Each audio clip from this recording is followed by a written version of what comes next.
Drives down and throws it down. Bases loaded. 2 out. Hard hit into right. Back at the wall. Tie game. Big Puppy. No icing. For the first time in 39 years, the Boston Bruins have won the Stanley Cup. Anything possible!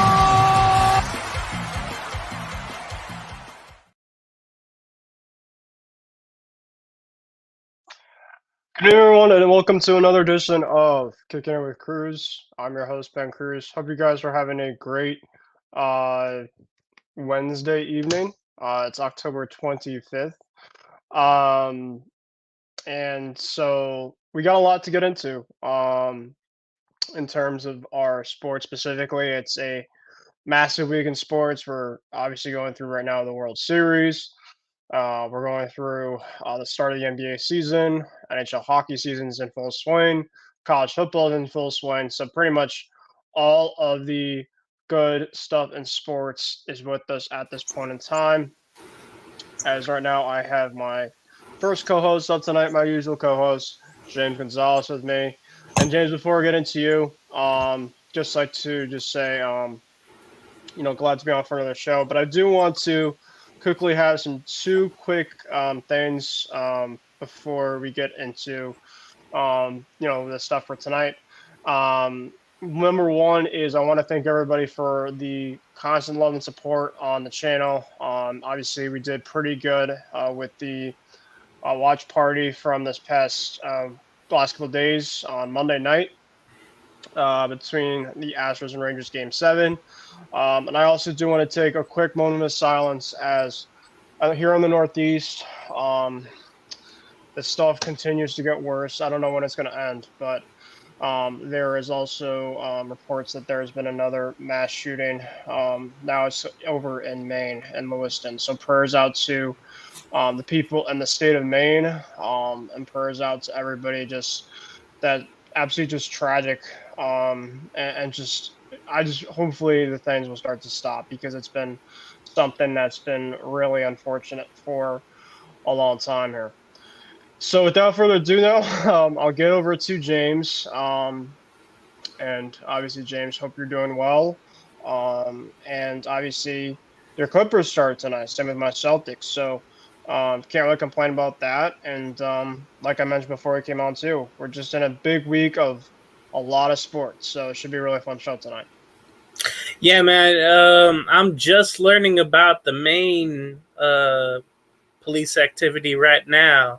So I'm like, man, I can't believe the numbers and all the stories that are coming out right now of what's going on out there north of course, where you are. I'll keep my watch on that. Of course, I've been watching the NBA the last couple of nights. Last night we had the two opening games, and they were pretty good. They were all right. You knew the Nuggets were going to win, thank God, over the Lakers. And, of course, you love the banner ceremony. You just love seeing that when, of course, it's not the Lakers. You just love seeing that, especially for a franchise that never did it before. And they've been hungry for a long time. So that was great to see. I kind of get misty-eyed sometimes when I see that, just because I always wanted to experience one of those. But it's a fun thing. Then you had Warriors and Suns go down to the wire. That was awesome last night too. So yeah, we have you had the Celtic game today, and then earlier today, and then right now Wemba is being taken in and out of his debut game, the number 1 pick. Clippers right now, playing with against Portland. They're going back and forth here. Portland Trailblazers playing without Lillard for the first time since the 2012 season. So it's odd to see no number 0 out there. Yeah. I obviously got the chance to watch some of the opening night yesterday between both games. So there's a lot. I was watching some of my Bruins hockey. They were playing the Blackhawks, and obviously, Game 7 was just kind of really the biggest thing I wanted to get into for sure. So, um, but yeah, so without further ado, like we said before, get started, make sure to follow, like, comment, subscribe to all of our IM6, MI6 stuff on this channel. Obviously, we do Batter Up, we do Extra Point, we do other shows, obviously, outside of this Kicking Over Cruise show. So make sure to follow and like all of that stuff. We really appreciate your constant love and support. So let's get started here. And obviously the first segment we usually always get started with is baseball. And I feel like there's something big, in baseball right now. I don't know, it's something called, the World Series. Maybe it's just me, but we finally now have the baseball World Series matchup. We'll go through it. We'll do our predictions. But we do obviously want to get into the championship series recap from the AL and the NLCS. Before we get into that, though, we do also now have our second co-host, our usual Isiah Leon. Isiah, welcome. Glad to have you back on here, my guy. It's going to be a great show tonight. Lots to get into, like you mentioned to me off the air. So before we get started with our baseball and World Series stuff, how are you doing tonight, Isiah? Hey, Ben and James, what's up, guys? Hope you guys are doing well. The chilly winter weather has officially arrived now in the Bay Area. It's like super cold right now, where I'm at Well, how right do you now. define So, quickly? Sorry to cut you off. How do you yeah, define go ahead. cold? What's that? Well, how do you define cold in the West Cold. Coast? It's California cold, but it's nothing near what Ben goes through. What's Well, what's hey, what's the, what's the right temperatures right now, now, Isiah? right now it is 65 degrees. So I've got a thick Man, jacket on. that's summertime for Ben.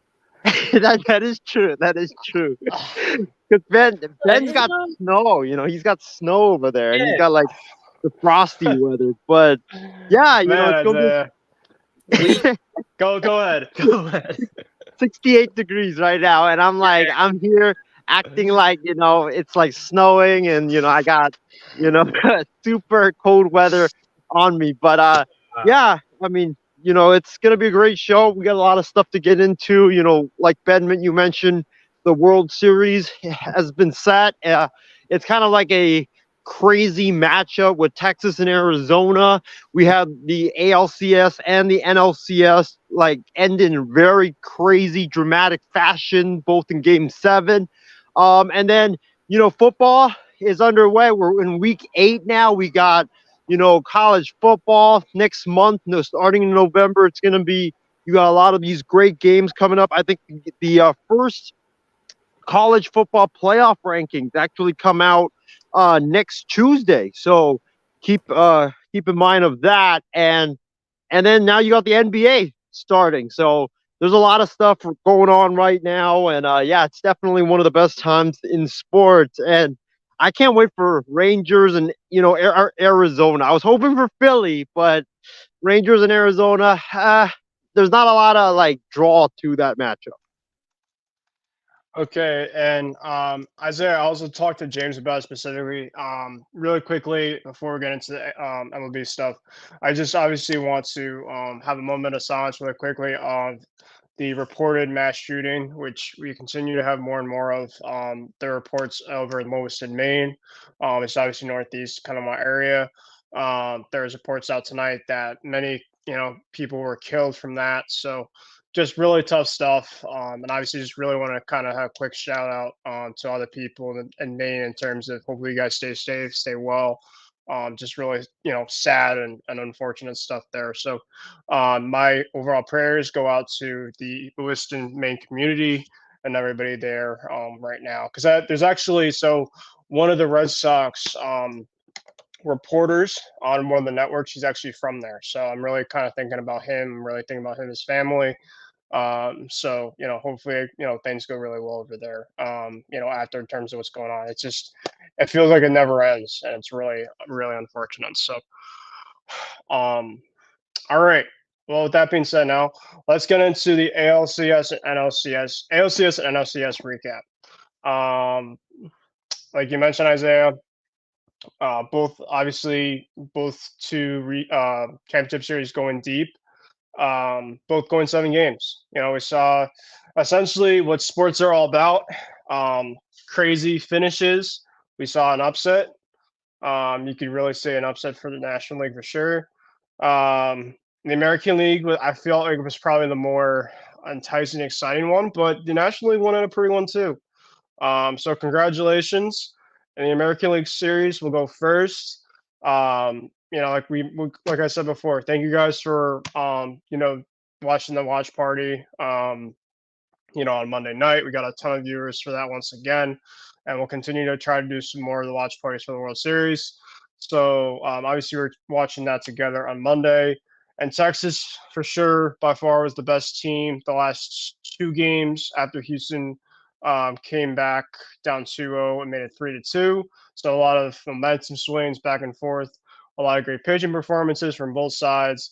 But Texas was able to come on top in this one, and they're going to be going to the World Series for the first time since 2011. So that being said, we'll start with that overall series first. I had Houston in 6. So, I mean, I kind of predicted in a way where it's going to go deep. Obviously, had the wrong team. I thought just Houston obviously had the more experience. But, I was wrong personally, but I'm not surprised. It's not like, I'm looking at the other side like, well, they really lost to Texas. No, like Texas, they know each other obviously really well. And it just when, Texas really, Adolis Garcia, pretty much ever since Game 5, kind of pretty much put that team on his back. And Bruce Bochy, like you predicted, Isaiah, before the playoffs, he has a championship pedigree, and he took that team all the way to the World Series. So, but great series. Hopefully, that this is a matchup that we see for many years, because I think that this has a lot of views for sure. And it might be just the start of something new. So I'll go with you, Isaiah, first. I know you're obviously really excited about your Rangers, but it's good to see, obviously to see the Rangers be in the World Series. This is the first time I think there was a stat that it's not going to be either the Dodgers or the Astros for like the last 5-6 years. So I know a lot of people are saying, well, it just kind of be something a little bit boring, so like that. And we'll talk about it a little bit. But in terms of the actual series, what was your overall thoughts, Isaiah, before we go to you, James, about this matchup and the series? Well, my overall thoughts is that number one, the dragon has been slain. The dragon has been slain. There's a new king now in the American League, and that is the Texas Rangers. And this is why the Texas Rangers now need to win the World Series, because I think that if this rivalry with the Houston Astros is going to be up there with Yankees and Red Sox or Giants and Dodgers, well, both of these two teams both need to have World Series rings. You have the Astros on one hand, they have the ring. Well, now the Rangers, they need to go get that ring to supplement this rivalry and make it a true rivalry. But I think this ALCS, Ben and James, it really showed one thing. It showed that this is going to be a very great rivalry for years to come. It showed that the Texas Rangers now are on the level of the Houston Astros. And it really showed that, Texas is for real. And it showed that great coaching matters, because last year this Texas team, yeah, I know they didn't have DeGrom, they didn't have Scherzer, they didn't have a lot of the pitchers that they have right now, but this Texas team, they had the same lineup. They had Seager, Garcia, Garver, Simeon, and those guys, and they lost 90 plus games. And now you turn around, yeah, they added some quality pitching, but they basically returned the same lineup. And with Bruce Bochy, future Hall of Fame manager, coming in, they completely turned the script around. They flipped their one run game win-loss record from, I believe it was like 10-30 or something atrocious like that, in one-run games, and they completely flipped it around, and they come back and win 90 games, and the Texas Rangers go all the way into the postseason. They win the American League pennant with essentially the same roster minus all the pitchers that they just added. So I mean, it just shows you great coaching matters in sports. You can have all the analytics that you want, but if you don't have a great coach that can maximize the talent, then you're not going to go anywhere. And so it just proved that point. But I mean, congratulations to the Rangers. Garcia broke out in these playoffs. He showed what a absolute fearsome slugger that he is. Corey Seager came on strong in Game 7. Like, I think a lot of people expected him to. He really delivered, and he really proved the motto of big stars, they come through when the games matter the most. And he definitely came through all right. Marcus Semien struggled early, but then he came through. Garver, he came through. But I think the series really came down to a lot of the unsung heroes coming through. Jonah Heim.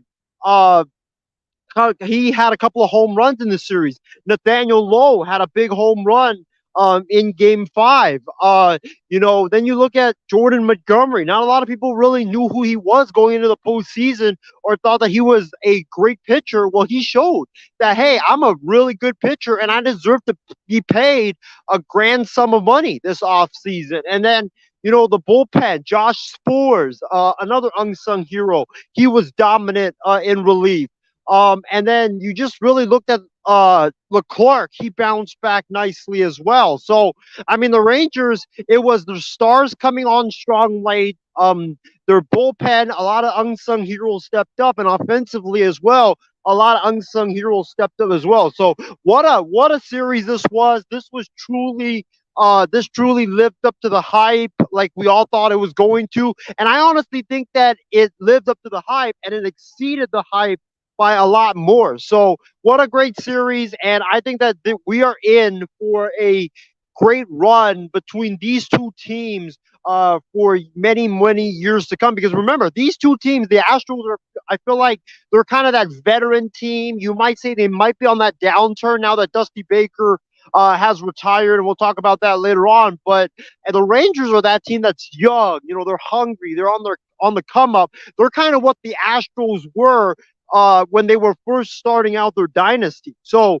I think that this rivalry, we're in for a great treat for the next several years. And I just hope the Astros get a big name manager because this rivalry between the Astros and Rangers, you had Bochy and Baker, two Hall of Famers.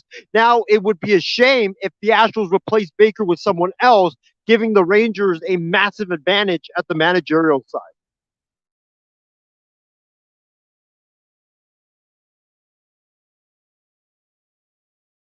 My apology. The Rangers stars definitely showed out, like you mentioned, the last two games, Game 6, Game 7.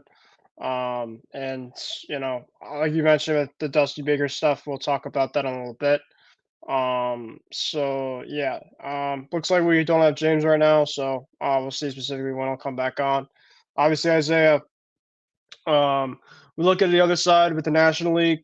The D-backs. How about the D-backs? I obviously know that you're really, upset and frustrated about the Phillies, but I will say this: the Diamondbacks definitely deserve their flowers. I know obviously that you could say, well, they're a really young team; they don't deserve to be there.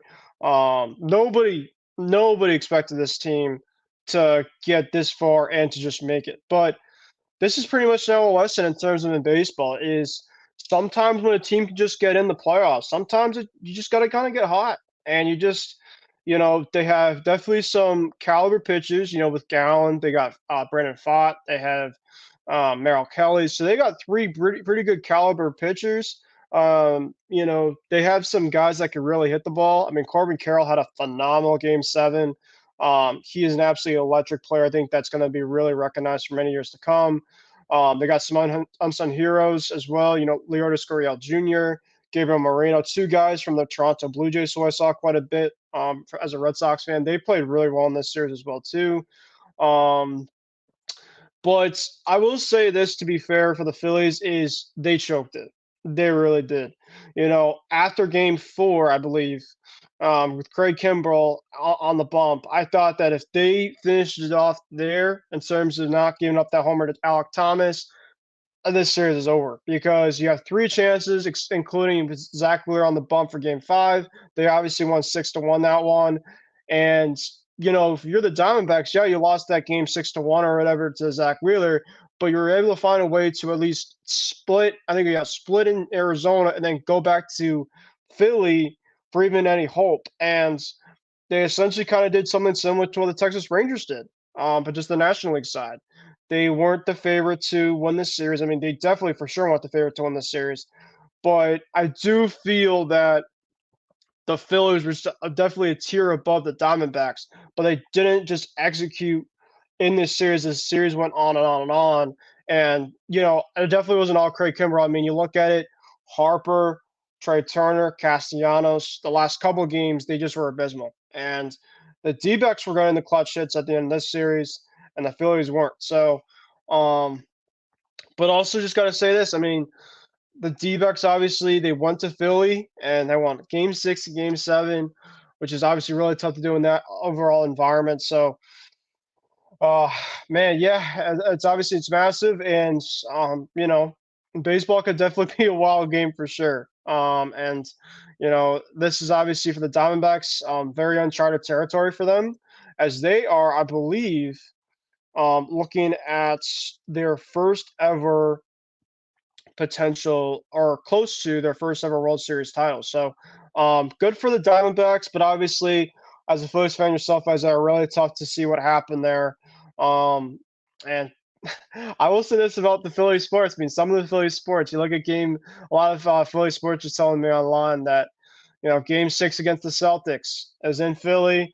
They blew that one. Then Game 7 happened, and they lost to that one. So some of the, Game 7 in Philly, maybe it's just a curse, but man, this was also a really good series.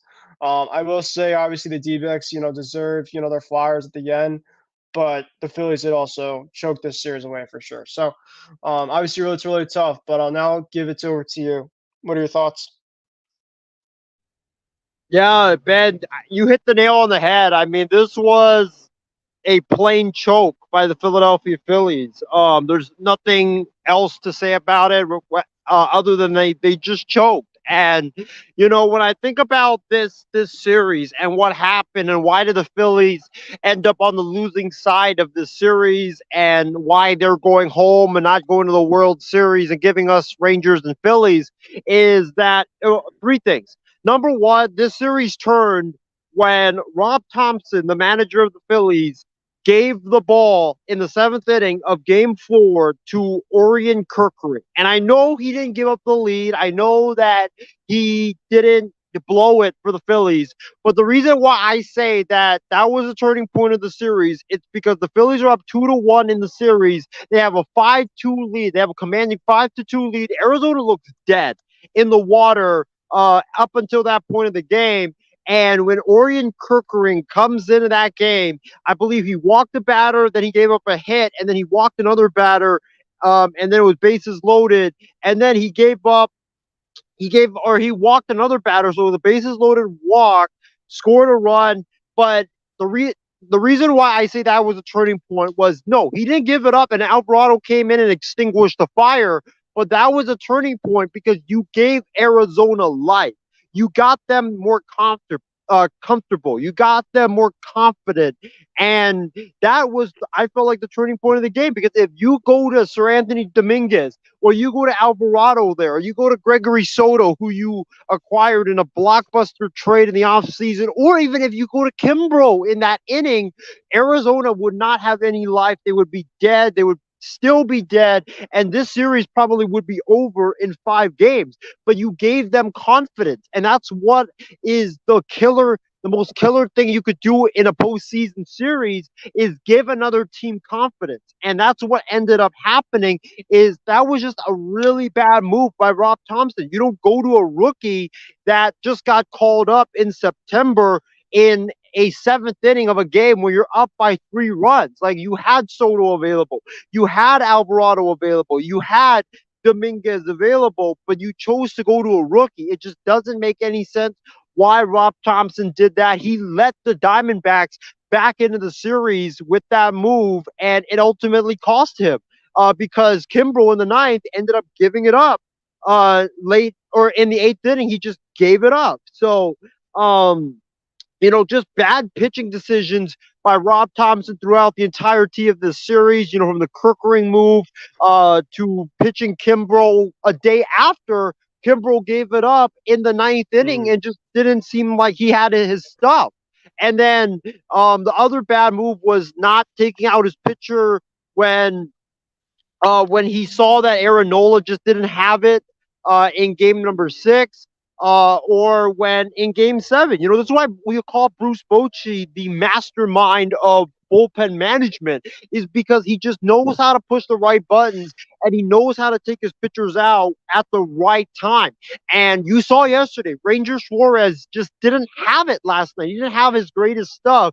And in that 5th inning, when Arizona scored those 2 runs, he was missing left, right, inside, upstairs. Like, he was just missing by a lot. And I was kind of just yelling at my TV, like, why don't you just take him out now? Because if you take him out now, this is game 7. All hands on deck. Go put in a Wheeler, put in Alvarado, do something so you don't let Arizona score any runs, because a 1 run in game 7 is very, very critical. And it could be a death nail if you let that other team score. So, just bad pitching decisions by Rob Thompson throughout the entirety of the series. I feel like Torey Lovullo outcoached and outmanaged Rob Thompson in this series. And, I feel like the other reasons why the Phillies lost is, this is a big reason. The big bats, the guys that make a combined $600 million in Harper, Schwarber, Trey Turner, Castellanos, JT Realmuto, they went a combined in game 6 and 7, Ben. They went a combined 3 for 34. That's it. Those 5 big bats, they went a combined 3 for 34 in the 2 games in Philadelphia. Like, that absolutely cannot happen. Like, the reason why the Rangers are moving on and the Astros aren't is because their big bats came up big late in that series, and they came up big in game 6 and in game 7 when their backs were against the wall. The Phillies bat, they wilted, they melted, and they didn't come up big. And that's what separated the Rangers and the Philadelphia Phillies, is that on one hand, you have one team that comes up big. On the other hand, you have another team that just forgets how to hit. So, and then I read a stat somewhere that Harper, Realmuto, Schwarber, Turner, Castellanos, those guys, they were, I believe, in the 2 games combined, they were 0 for, I believe, 0 for 10 combined with runners in scoring position. You're getting paid the big bucks. You got to come through in the moments. Like, these are the playoffs. This is what really determines legacies in terms of baseball. So I just feel like that was a big reason why the bats just didn't show up. They choked at the end. And then last but not least, I just feel like the Phillies got they got too cocky and they got too confident, because they were like, we're up 2-0. We just dominated Arizona in game 2. In game number 3 and 4, it's back in the desert. They got their 2 not that great pitchers coming in a pitch. I just thought the Phillies thought that, hey, we're gonna easily win the series, and the Arizona Diamondbacks were going to just stand down. And Arizona proved right there they're a gritty bunch. They are a great baseball team, and credit to them. They didn't stand down. They kept fighting, even though their backs were against the wall, and that's why they're going to the World Series, and the Phillies are not. Yeah, I mean, between the Rob Thompson, bullpen decisions, between the inconsistencies with the top guns at bats for game 6 and 7 for the Phils, there was just a lot that really came into it. And, it kind of reminded me of the Red Sox 2021, where they really wrote out their bats for a lot of the series, like for a lot of the Astro series, but then they started to wilt it away. And, there's a specific line in sports that, or just in general, that I take it, it's not how you start, it's how you finish. And so, if you start obviously something off well, and you don't finish it, then you don't deserve to move forward.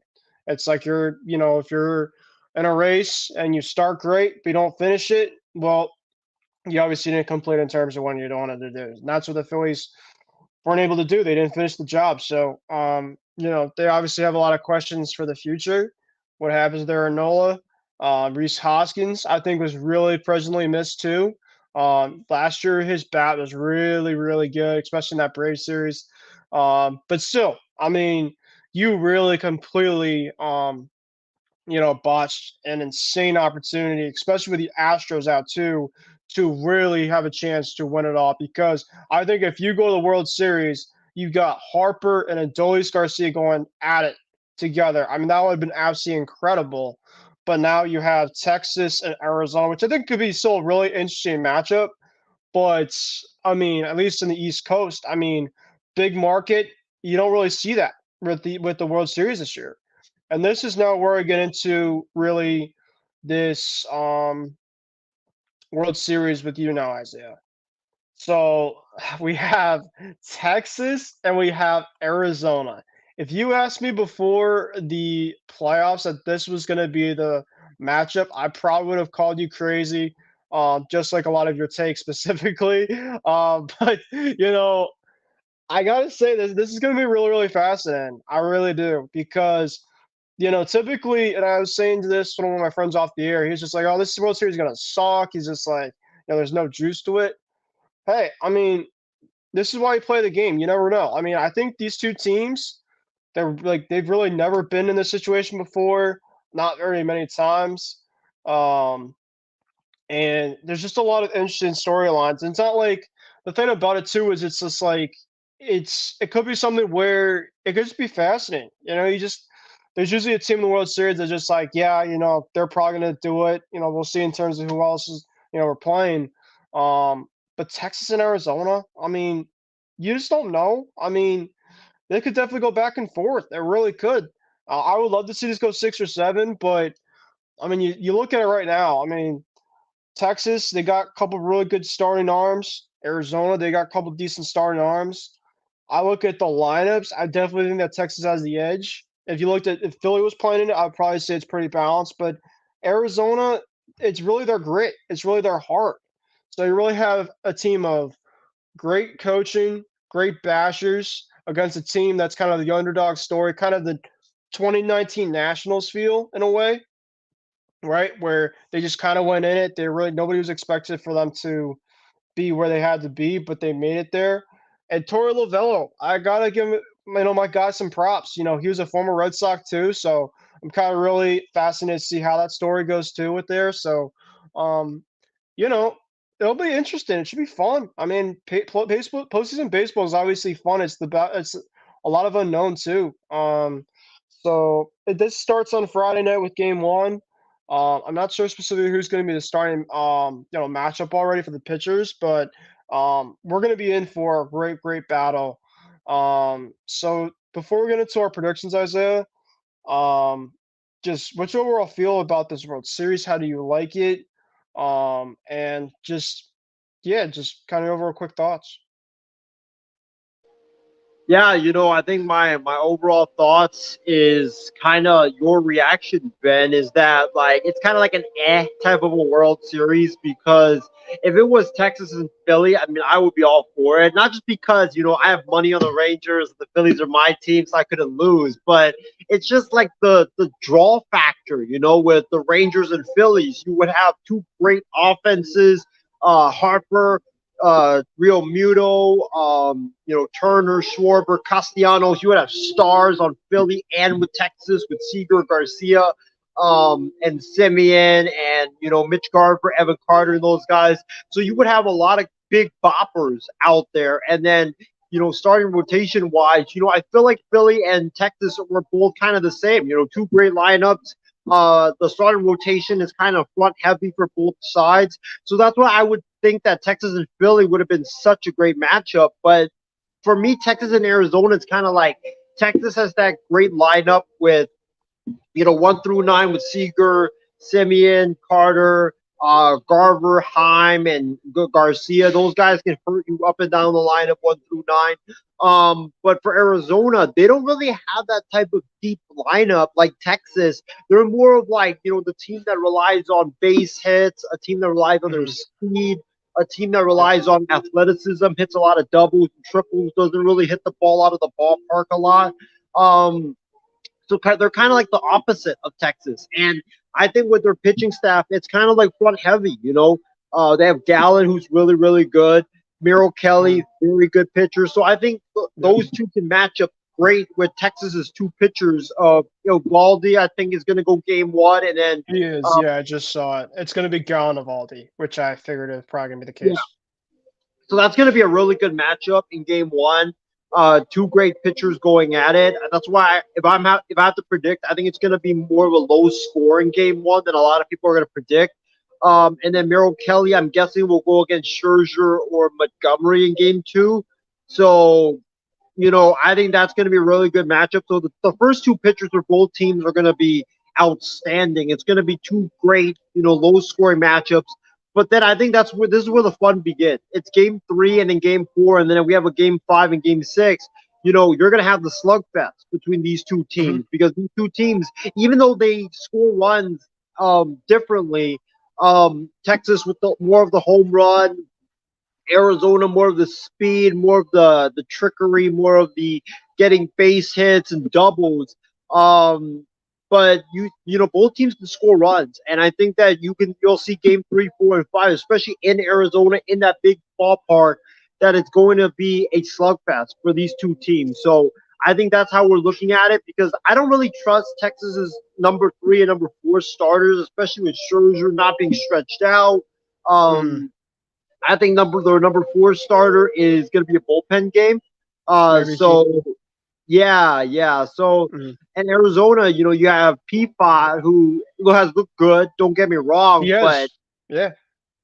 but he's more of like a 3 to 4 inning type of a guy. And then I don't know who Arizona throws out there for game number 4. So that might be a bullpen game as well. So, I mean, it's going to be interesting. It's going to be very fascinating. I think right now you probably would have to give the advantage to Texas because they got the hotter bats. I feel like they have the better rotation. They got the better manager, obviously, with Bruce Bochy. Even though Torre Lavello, he's a great manager. But I got to say Bruce Bochy's definitely better. But, I mean, it's going to be interesting. It's going to be a new matchup for sure. But I just hope, like you said, I hope it goes 6 to 7 games. Hopefully it's a really interesting series. But sadly, I kind of liken this to Heat versus Nuggets, where it's kind of like a matchup that nobody expected. It was kind of like that matchup where you had two teams playing at different styles of play, and it didn't really like go that great. It ended up in a 5-game winner for the Denver Nuggets. But I feel like right now for Texas, on paper, Texas looks like the overwhelming better team because Arizona's got like that Cinderella story. They got the gritty team, but you also can't count out Texas because they're always just their backs are against the wall and they just keep fighting back. So I think it's going to be, I got to give the advantage to Texas, but I just hope Texas doesn't just come into the series like Philly did where they were like after 2 games, oh, we got the series, and they were just super cocky. Got a couple really quick things about this overall World Series is I'll obviously love to do in terms of when two teams are pretty much at the finals, kind of like how did you get here? At least in terms of for Texas, they started in the division series. They went and beat the Orioles, a really good young team. I feel like the D-backs are kind of like this year's Orioles from the National League, a really young team. Maybe they don't have as much prospect, hope, I would say, but they just have a really young, gritty group with a really young manager. So the Rangers, obviously, their first series, I take that back.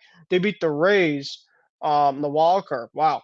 So they beat the Rays in the wild card, then they beat the Orioles in the division series, and then they beat the Astros in the championship. So talk about just a great run. And then you look at the Diamondbacks, they beat the Brewers in the wild card. Then they beat the Dodgers in the division series, and they just beat the Phillies in the championship series. So, for the people just like, Texas, the betting favorite, they're going to probably, be the better team of it. Of course, but Arizona's just been that team the whole entire postseason that nobody expected, and look where they are now. So, in the 2019 Nationals, kind of same thing, right? Nobody expected them to, beat the 2017 Astros, and they did. So, you obviously kind of really have to take into account in terms of what really happens, and it's two essentially teams that really haven't been in this situation many times. So, um, but with that being said, though, let's get into now our predictions. And I think it's going to come down to the managing. And as much as I love Torey Lavelle, I think Bruce Bochy with this San Francisco Giants days has the experience and what it takes in the postseason and in the World Series. So I have Texas in 6. I think that early on that this series is going to be close, but I do think that you're going to have to hit home runs to win this series. And I just don't know specific in terms if you're the Diamondbacks, if pitching can just, win you this overall series. I just don't.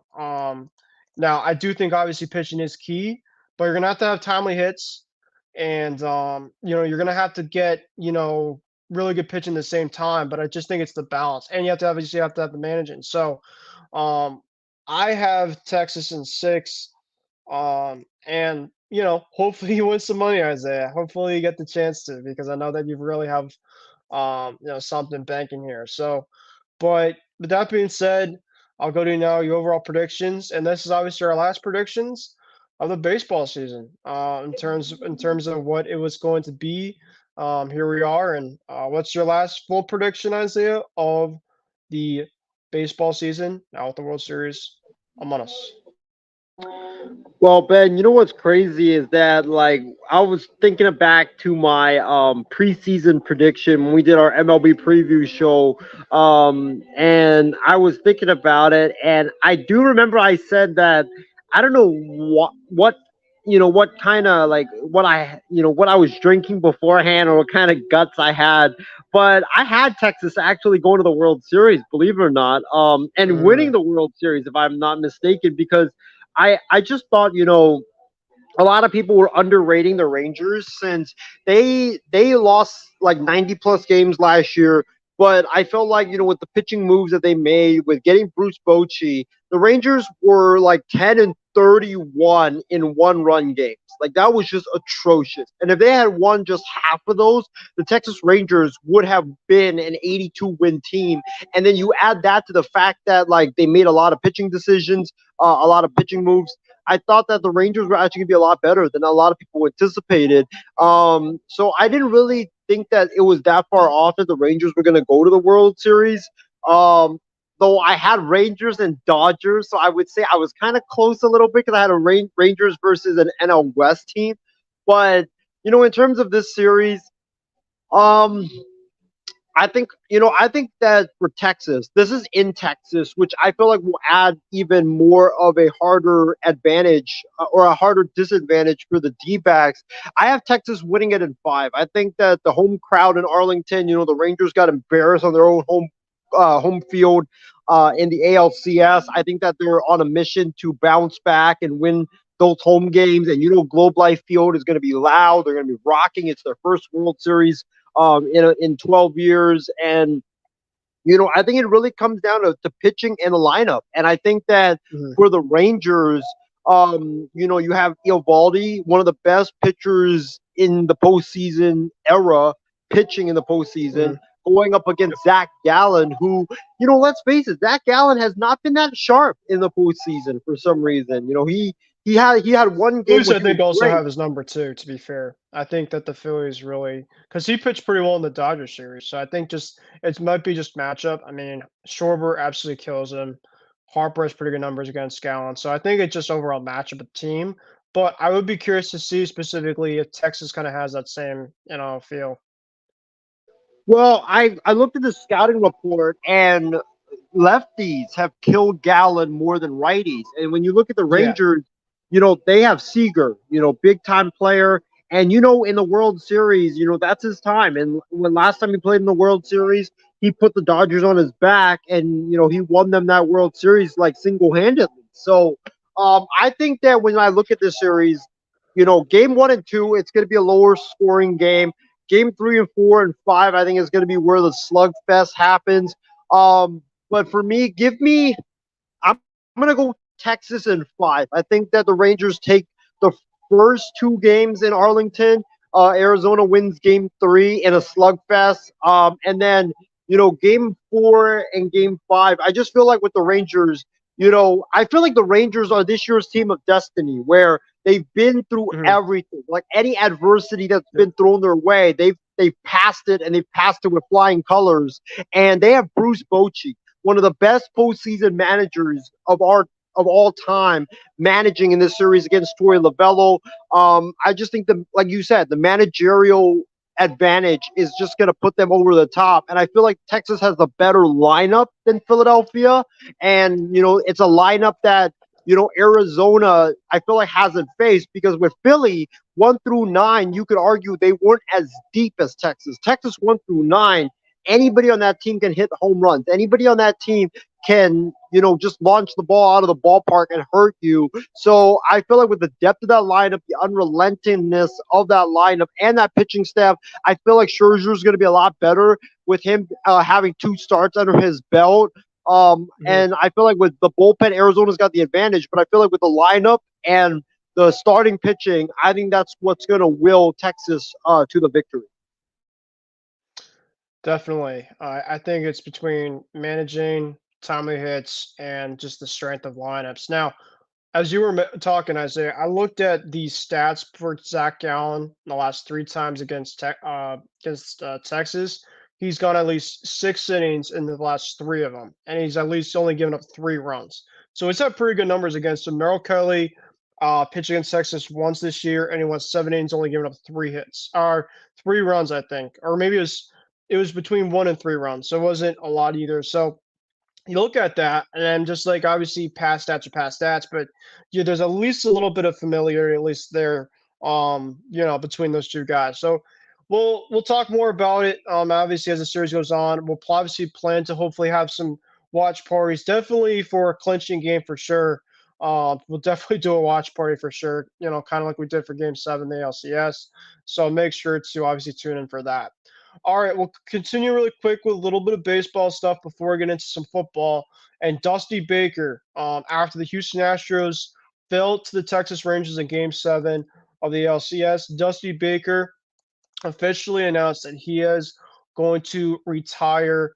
Now that there's going to be a ceremony, I believe, at Minute Maid Park in the next couple of days to completely have him confirm it.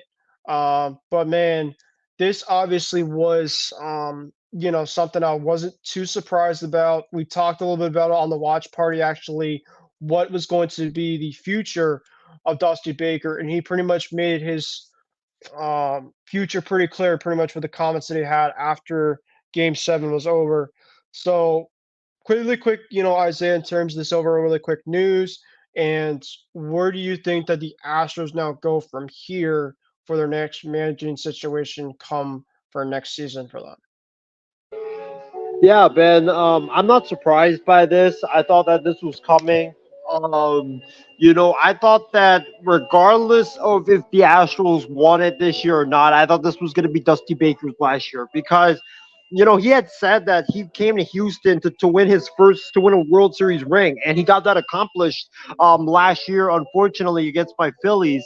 So, he did his job, and he did what Jim Crane asked of him, and he fulfilled his mission. So, and plus, he's 74 years of age. Managing takes a lot of stress on you. So, I'm not surprised that he retired. I think that, this year, especially the way that they lost, especially in the series, look, he gave it his all. He gave it his all. The Astros gave it their all, and they just fell short. And, I think at the end, it was such a great series, but, they just fell short. And, I think it's time for him to move on. As far as where the Astros should go, I feel like they should get a manager that's kind of like similar to Dusty Baker, veteran manager who's been there in the big moments, because you cannot get a guy who's only his first year managing a club to be the manager, especially when you look at the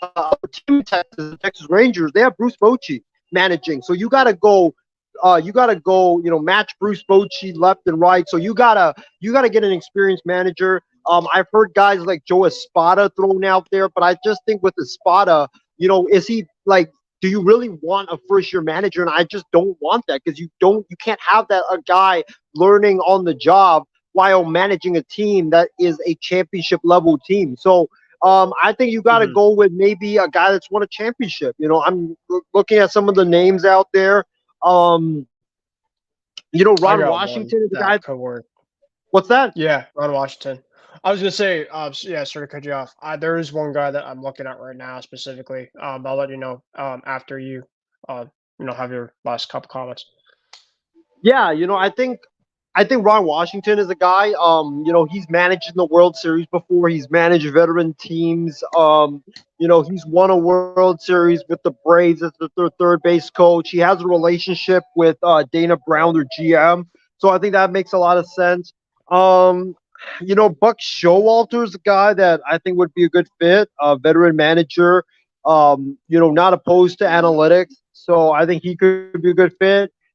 Here's an interesting name, Ben, and I don't know if he's going to be available. We've seen a lot of these managers who from other teams get permission to interview with another team and get let go. AJ Hinch of the Detroit Tigers. I could see him going back to Houston. Here's why: because they just hired Scott Harris to be their new general manager, and it just seems like Scott Harris wants to have his own guy. Him and AJ Hinch, that's not his guy, and he doesn't really follow Scott Harris's philosophy. So I could see AJ Hinch just being like, you know what, Detroit, it was a good run, but we're not really going anywhere, still rebuilding. But Houston's a team that I'm familiar with. I know those players. Yeah, we cheated in the past, but that wasn't really my fault. That was the GM telling me to cheat. Now there's another GM in town. So maybe he would go there to try to go back to a winning team. I'm trying to think of another one. This might be a wild one, Ben, but Joe Girardi. Joe Girardi was a name thrown out there. Could I see it? Yeah, because he's a championship winning manager. He's got a lot of experience. Only problem with Girardi, though, is that he was kind of like in the mix of that Astros Yankees 2017 field, and he's talked bad about the Astros in the past. So I don't know if that would be a good fit or not. Yeah, you had a couple really good ones. I mean, like you mentioned, Girardi. Bennett. It looks like we lost Isiah here too. Girardi, AJ Hinch. He also mentioned. And a couple other ones. But I think uh, Jeff Bannister. I think he would be really interesting. The Houston Astros. Will Venable, who is right now one of the assistant head coaches with the Texas Rangers. I think that those would be really, really great candidates to replace Dusty Baker. And really quickly, before we get into some football here, Dusty Baker had an incredible career. He was on deck with Hank Aaron, hit 715. Dusty was also the NLCS MVP. He was a World Series champ in his playing days. The 77 LA Dodgers.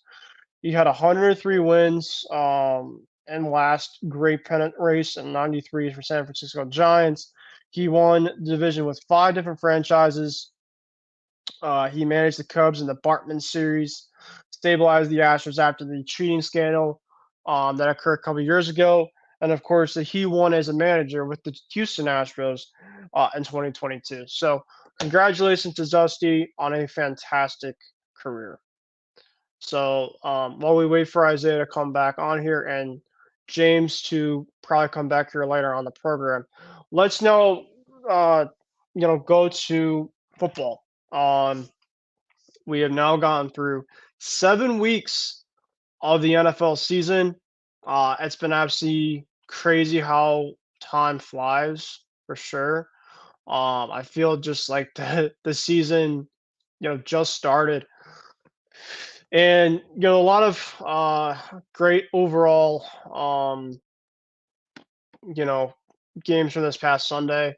I will get into some of the stuff baseball about Bob Melvin to San Francisco once Isiah and others come back. But definitely want to kind of start with the football stuff now since it's just myself now. Um, it looks like we got Isiah back on here right as we start football.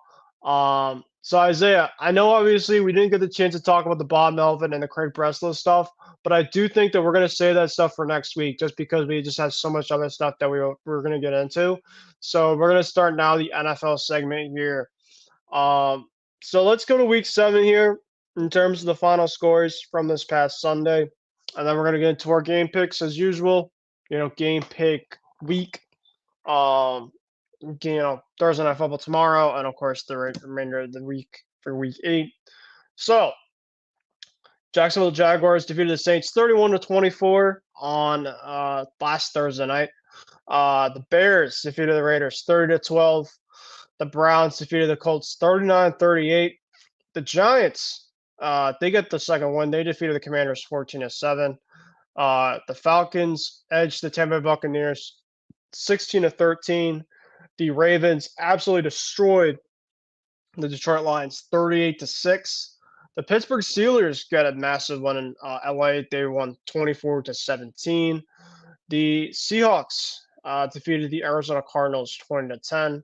The Broncos defeated the Packers 19-17. The Kansas City Chiefs continue their winning ways. They defeated the Chargers 31-17. And the Eagles, they won their Sunday night game against the Miami Dolphins 31-17. And the New England Patriots, my team, finally feels good. I could actually go into this week not having to talk about the same old you-know-what for at least for once. They have a massive win, come from behind win against the Buffalo Bills, 29-25. Mac Jones with 2 touchdowns, including a massive game-winning touchdown at the end to Mike Gesicki. And then the Minnesota Vikings on Monday night. I know obviously we had the watch party going on, so really Isiah and company were kind of more focused on the baseball. But there also was a game between Steven's team and Isiah's team, and Steven's team came out a little bit more in this one as the Vikings defeated the Niners 22-17. There was a couple of bye teams as well here in week 7. The Panthers, the Bengals, the Cowboys, the Texans, the Jets, and the Titans. There's also NFL trade deadline next week. So after our game picks, we're going to go through a bunch of rumors. There is now a ton of stuff out there in terms of some teams that are trying to sell some pieces. We're going to get into some of our hot takes this week. So it's going to be a lot of fun stuff throughout our segment for the NFL tonight. So with that being said, now let's get into some winners and losers. And this is going to be one of my best parts of tonight because I can finally, instead of having the Patriots as my losers for once, I can actually come on here on my show and have the Patriots, man, as a winner because I know it's only one win and I know we're still 2-5, but we've been having so much criticism for the last 3 weeks. Bill Belichick, is he on the hot seat? Mac Jones, is he the answer? Is the Patriots, dynasty over? All this type of stuff. And at least for 1 week, they go against the Buffalo Bills, essentially one of the best teams in football, and a team that essentially has owned the New England Patriots ever since Brady walked, for sure. I mean, I think they're a 6-1 record, and the only win that the Patriots had against the Bills was in that win game where Mac Jones only had 3 passes. So you look at this overall game, what a finish. I'm really proud of this Patriots team.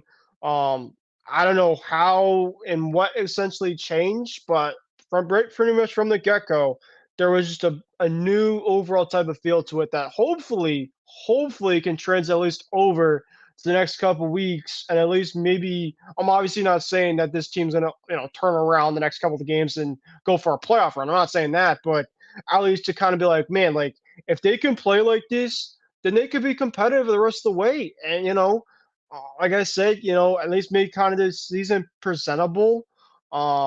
And for the people that are saying the tanking crap left and right, the funny thing is, yeah, all the Patriot fans, oh, we should have lost this game. We could definitely go a little bit, farther, more, top three or whatever in the draft. You didn't even lose a draft spot despite the win. So you got to win out of it. For all those people that want to tank, and it's not going to happen regardless. The crazy thing about it was that the Patriots had a 22-10 lead, and then Josh Allen and the Bills. I mean, and we'll talk about the Bills a little bit after, because I know obviously I feel like the Bills kind of lost it more than the Patriots won it, but the Patriots played a really, really good game in this one. They deserved to win this one despite some of their inconsistencies at the end. But Josh Allen, 2 touchdowns, 1 of Diggs. He also had a touchdown in the end zone right at the end for the Bills to take the lead after the Patriots were up 22-10. The other Diggs touchdown made 22-17. Then the Bills got the ball back. They got a touchdown run by Allen plus the 2-point conversion to make it 25-22. And Mac Jones essentially shut everybody up at least for 1 week for a game-winning drive. Comeback, by the way. And essentially, with not many timeouts, nothing left, he has a big pass to Stevenson, a couple of big passes to Henry, left and right. So Mac Jones, 25-30, 2 touchdowns, no interceptions. That's the biggest thing. No interceptions for Mac Jones. He's obviously had his turnover problems the last couple of weeks, and they were turnover free. The turnover battle really is key because the Bills had a couple turnovers in this one. Obviously, Allen, first pass of the game, Jabril Peppers picked off. Obviously, Zeke got in the end zone after that happened. So, what a game for the Patriots. I gotta feel good, man. So that's one of my first winners of the weekend. My other winners of this weekend. Oh man. You know what? Give me the Ravens. They played a really good Lions team, and they not only won, but they kicked the Lions. I know that the Lions obviously are a really good team this year, and every good team has their off day. But Lamar Jackson, 20 of 27, 3 touchdowns, 357 yards passing, 2 touchdowns to Mark Andrews, 1 to Nelson Aguilar. I mean, the Ravens, if they're healthy, they're going to be a scary team in the AFC for sure. And then my other winner, I'm going to go with the Philadelphia Eagles. The Eagles, obviously, came off a really tough loss against the Jets. They played against the Dolphins, and Jalen Hurts, I had 1 bad pick six, but A.J. Brown is an absolute monster. He continues to put up massive stats. He had 10 catches for a touchdown on this one. And the Eagles continue to play really good football. They're now 6-1. My losers of week 7. Oh man, give me the Tampa Bay Buccaneers. They only lost by 3, but they're really starting to slide a little bit, and maybe just because they kind of had a really hot start, and maybe this is kind of the team that they're supposed to be. But Baker Mayfield's starting to kind of slow down a little bit, and against a Falcons team that's been really up and down this year, so I was a little bit surprised about that. I'm gonna have them as my loser, and man, you know what? The Packers. And I don't know specifically what's going on with Jordan Love right now. They're really struggling right now specifically. I didn't have them win the division, but they were playing a really struggling Broncos team this one, and they came up a little bit short. So I have probably them. Oh man, and I'll probably just have those 2 as my loser because you look at it, with the Niners, they obviously with your team Isaiah, Brock Purdy reportedly, there could be some possibility of him maybe with the concussion. Maybe that's the reason why he's had a little bit of struggle, which I think is really concerning to hear, by the way, as a Niner fan yourself. And maybe the Saints, but my key winners were the Patriots, the Ravens, and the Eagles, and then my losers were the Lions and the Buccaneers. So who's your winners and losers from week 7? Well, Ben, first off, I want to congratulate you and the rest of Pat's Thank Nation for getting that win. I know a lot of people have been crapping on y'all and the Patriots, and deservedly so, because the Patriots have just been awful the last several Yeah, weeks. it's been rough. Yeah, it's been really bad. But glad that you guys got a win. At least now, hopefully you guys are competitive in the games, because the thing with the Patriots, it wasn't that you guys were losing, it was you were losing and you weren't competitive. Like, you were losing every game by like 30 plus points. So hopefully that does change. Mhm. for me, my biggest winners and losers. Let's start with the winners. I'm gonna go with the Patriots. Obviously, I did not have Thank them you. beating the Bills. I had Nobody them did. like yeah. I mean, I had them losing close to the Bills because I felt like divisional Yeah. game. Josh Allen has typically struggled against the Patriots. That the Patriots would somehow find a way to keep it close. But Mm. they surprised me. I woke up like I slept through the first half, and then when I woke up, I was like, the Patriots are probably losing by like 20 or 30 points. To my shock, they were up by 6, and I was like, what the heck is going on? Like, am I dreaming? Is this for real? I Like, also feel the same way. yeah, like it was just Yeah, crazy. it But was awesome. Yeah. I mean, credit to the Patriots. And then not only did the Patriots lead that game, but they were down. They let the Bills come Mm. back, and the Bills took the lead. And I thought when the Bills took the lead, I thought it was over. Like, I thought Mac Jones was not gonna do anything and that it was over. But credit to Mac Jones. Mm. He led them down the Mm. field to score the Yep. game winner and take the game away from the Buffalo Bills. So that was really surprising. Major props goes to the Patriots for that. At least for 1 week, like you said, Ben. At least for 1 week, Mm. Pats Nation gets to breathe a sigh of relief and basically just get some happy feelings and joy for once instead of just having to watch the crap on the field and watch the crap on the Boston sports radio. So For real. yeah, my number one winner, it's got to be New England. Number two winner, I'm probably gonna have to say it's the Denver Broncos. Who expected them to Okay. beat the Green Bay Packers? Like, the Packers are not, No. your great team, but still they're a pretty good team. They have Jordan Love there. They Mm. have a really good offense with Aaron Jones there as well, and Christian Watson. And the Denver Broncos, their defense played outstanding. They limited them to field Mm. goals. The offense did sputter, and that's my main concern about the offense is when they get down to the red zone, they just can't score. And if they had punched it in a couple Mhm. of times, this game I think would have been a bigger blowout for the Denver Broncos than it was. So credit to Sean Payton and them for not quitting on the season and actually coming out with a surprising win. And my number 3 winner, I would probably go with my number 3 winner. It's got to be Philadelphia. Philadelphia, a lot of, we've said Mm. all season long that they have won, but they haven't won convincingly. And they Yeah. haven't shown us that they look like a 6-0 team. Yeah, their record said 6-0, but their record said 5-0, but they just didn't look like a 5-0 team. They looked more like a 3-3 team or a 4-2 team. But the Eagles now going up against a really tough schedule. You got the Jets last week and the Dolphins. I believe they have this. I don't remember exactly who they play I this think week. they're on bye this week. I'm gonna double Don't check. buy. So, but I do know they have the Chargers and the Chiefs and the Cowboys and the Niners Oh coming up. no. So they've got like a really, really difficult schedule, like up until the end of December. So but yeah, the Eagles had to win this game because if they had lost to the Dolphins, then you're thinking, oh crap, they're 0-2 in this stretch. They might be, So they might have they 4 or got the 5 comma- losses.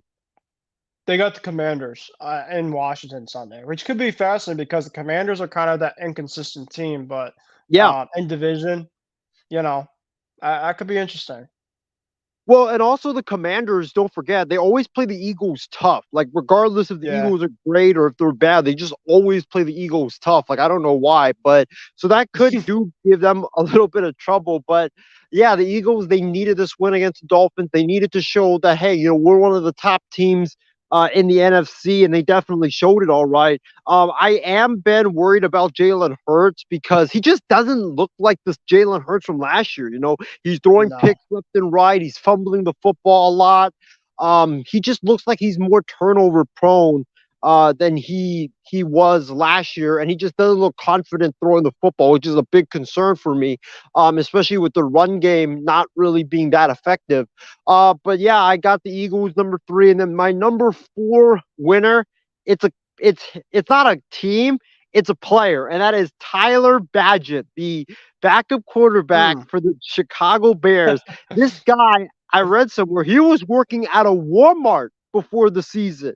He was working at a Walmart. He got a call, And this guy was a Division II quarterback, and you never get you rarely see those guys in Division II get even a shot to try out in the NFL. So for him to get the Crazy. shot, for him to win the backup job, and then for him to play as flawlessly as he did against the Las Vegas Raiders. Yes, I know it was one game. I know it was against the Raiders, but could there be a quarterback controversy now in Chicago? Especially now that you look at it, Tyler Badgett did really well in Luke Getsy's offense against the Raiders. Why isn't Justin Fields doing the same thing? So maybe it's Fields that's the problem, not Getsy. So those are definitely my winners and losers. I mean my winners, my losers.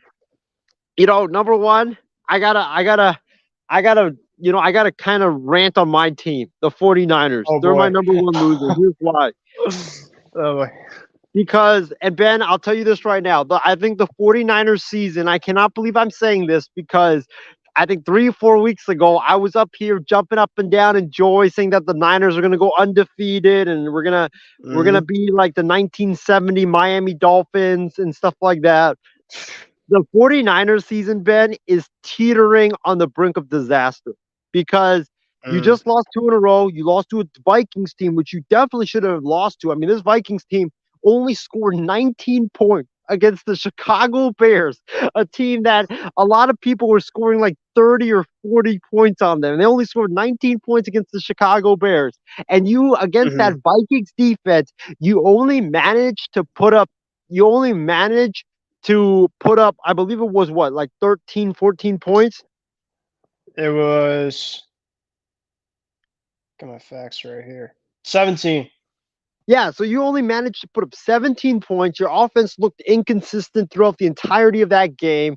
You only put up, I believe it was like 360 yards of total offense. Like, really, against that defense, that same defense who played like crap and who has played like crap all season long, you can't even score against them. It was just embarrassing for the 49ers. Teams I feel like are catching on to Brock Purdy. Whenever you take away Christian McCaffrey, Brock Purdy's panicking. He doesn't know where to go with the football, and it's really concerning. And the offensive line just can't block. And now when you hear the news, Ben, that Brock Purdy might be out for the game against the Bengals because of a concussion. The Niners could lose 3 in a row now. And then they have the bye week. Then they got Jacksonville. They got Seattle. They got Philadelphia after that.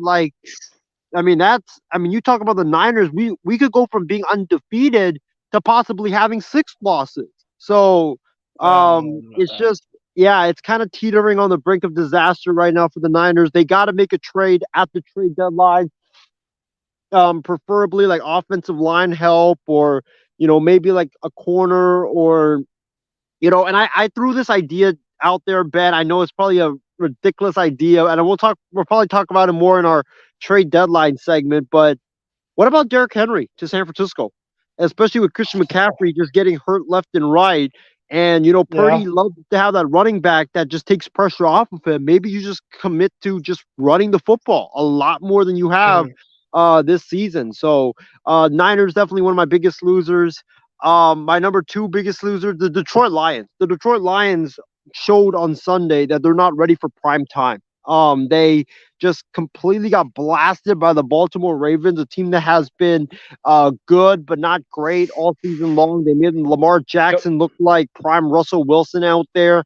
I mean, it was just not good by the Lions, both offensively, defensively, just not good. And the Lions, they just showed that they weren't ready for that primetime spot. And then last but not least, the Miami Dolphins. I mean, Mike McDaniel's in that offense. How do you struggle against Philadelphia? Their defense has been not good this entire season, and you can't even move the ball. Like, I was really, really surprised by that. So those, Ben, are definitely my winners and losers for Week 7.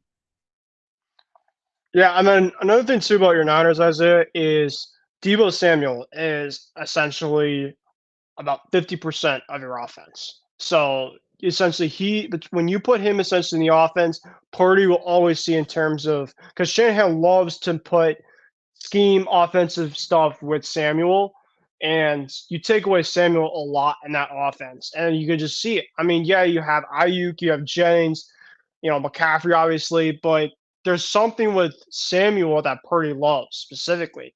That could be a factor, but also to the offensive line. There's been a lot, like Steven was mentioning, the offensive line has definitely been a little bit inconsistent with you guys as of late. And I think with a really young quarterback who might be having now a little bit of concussion stuff, you just don't want to mess with. So we'll talk a little bit about that specifically in terms of what the Niners can do, what my Patriots can do about the deadline a little bit. But with that being said, now let's get into our picks. Week 8 game picks. Wow, week 8 already. Yeah, it's absolutely insane.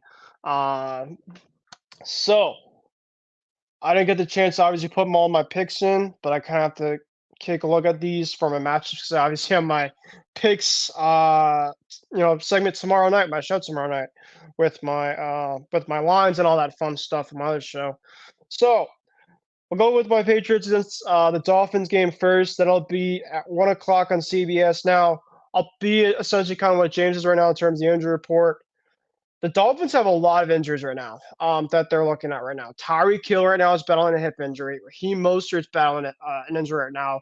Isaiah Wynn, a former Patriot who was probably the best offensive lineman in week 2 against the Patriots, he is currently out. So they're going to be having a lot of guys back up at their tackle. I think tackle or offensive line. And then Jalen Waddle was limited. He got hurt against the Eagles last week.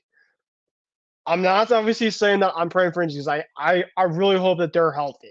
I really, really do hope that Hill, Moser, all those guys are healthy because they are very, very good players.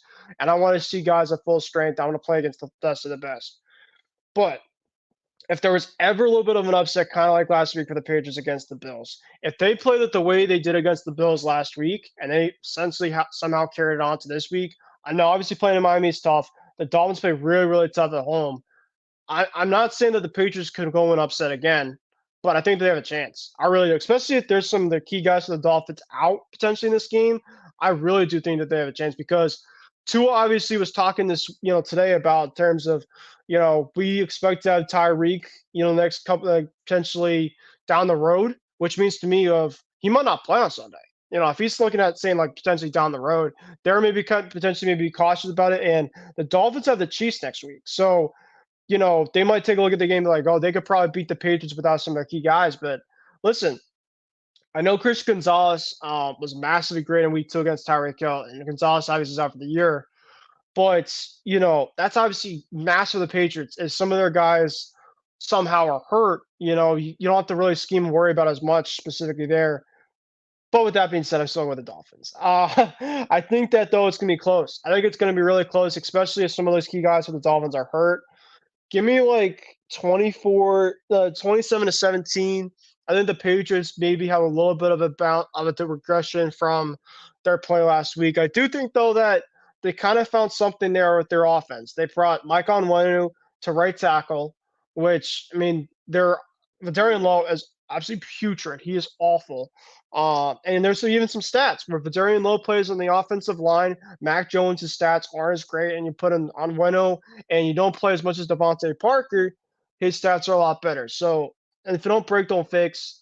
And I just thought that the offense ran a lot more smoother with Douglas, Bourne, all those guys there. So, give me the Dolphins. I obviously wish that the Patriots can win because the Patriots go and they not only beat the Bills, but they go into Miami, a place that they never win in.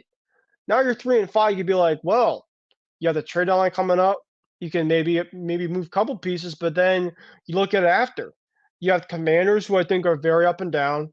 You got the Colts, which is going to be, overseas, and you don't have Anthony Richardson. Then we're on bye, and then they have the Giants. So you look at this game and just like, man, if the Patriots somehow won this game, it'd be massively completely changing a lot of my outlook for the season. I really do. I'm not saying it's going to be, oh, we're going right to the playoffs, but I do think specifically that we can really have a season here. So give me the Dolphins here, but I do think the Patriots keep it close, especially if there's injuries.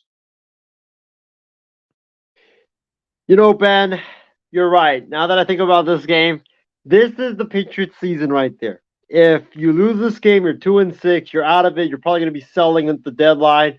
If you win this game, you're 3-5. And with the AFC being as close as it is, I know it would have been blasphemous for us to be talking just a couple weeks ago of the Patriots potentially making a run for the playoffs. But I mean, if you win this game, you're 3-5. You make some moves at the deadline. You got the Commanders. You got the Colts after that. You could be 5-5 after that. You know, I don't want to get your hopes up, but that could happen. That's why this game is such a turning point. If you win it, you're on a good run. You know, you could probably be 5-5 after 10 weeks. But if you lose it, then you're done. So this is the season right here for the Patriots, and it's in Miami, which doesn't help because the Patriots, like you mentioned, they don't. They rarely win in Miami. Not even when Brady was there. Never won. Yeah, not even when Brady was there. Exactly. Yeah. And the only good news for you though is that Tyreek Hill might not play. Waddle, who knows if he'll play. So if those guys don't play, they'll help a lot. But having said that, I got to go with Miami. I just think that Waddle will play. I don't think Tyreek will play because I think they're saving him for the Chiefs game. But even with Hill not playing, I just don't know if the Patriots have that firepower to keep up with this Mike McDaniel's explosive offense. And they're going to be out for revenge. They're going to be out for vengeance because they lost last week and they got embarrassed last week by the Eagles, especially on offense. So give me the Dolphins. I think the Dolphins win this game. I'm going to go like 27-13. All right. And like you mentioned too, I mean, the Patriots somehow upset the Dolphins in Miami. You're 3-5, but you really start to feel the vibes a little bit starting to change a little bit. And you look at the second half after the buys. You got the Giants. Then after that, you have the Chargers, which you could say, well, the Chargers are a lot better of a team. Bill Belichick is obviously in the past, he's owned Justin Herbert. Like there's obviously something there that he knows how to scheme Herbert up. Then you go to Pittsburgh on a short week, and Pittsburgh I think is a pretty decent team, but Jones and Pickett, kind of that overall feel. You never know. Then they got the Chiefs. I don't think we have a chance in that one. But then you have Denver. You go to Denver, and they're kind of similar to us in a way. Then you go to the Bills, and just beat the Bills. And then you have the Jets. So it's never say never. I don't think that it's going to be – I don't think they're going to make it. But never say never, especially in a crazy league like this. So we both have the Dolphins beating the Patriots on this one. Let's go to the Thursday night game. I completely just botched that and missed that one. So the 3-3 Tampa Bay Buccaneers go to Buffalo to take on the Bills. The Bills are obviously coming off the loss against my Patriots. The Buccaneers are coming off a loss against the Falcons. So two teams coming off of a loss. Man, the Bills, something's going on with Ken Dorsey. That offensive playmaking right now has really affected them right now. They don't have that slot receiver. In terms of watching this Bills team, something's off. Josh Allen, there's reportedly that right shoulder injury that he's been saying that, he's not been bothered with. There were some throws by Josh Allen on Sunday that I'm just like, what the hell was that about? I mean, yeah, there was a little bit of wind, but there was just some uncharacteristic play last week from Josh Allen. But the Buccaneers are just a mess right now. The last couple weeks they haven't been playing as well. Baker Mayfield has 8 touchdowns and 4 interceptions, but in the last 2 weeks he's had just 1 touchdown and 2 interceptions. So he's really starting to slow things down a little bit. But if you're the Bucs, I mean, run the football. The Patriots did a really good job with a lot of the middle part of the field. That's where the Bills are really, vulnerable in this one. But it's on a short week. It's in Buffalo. The Bills really know that they need this one after being really upset about losing the Patriots, even though, no offense to my team. But we won, so they can, screw off. But give me the Bills.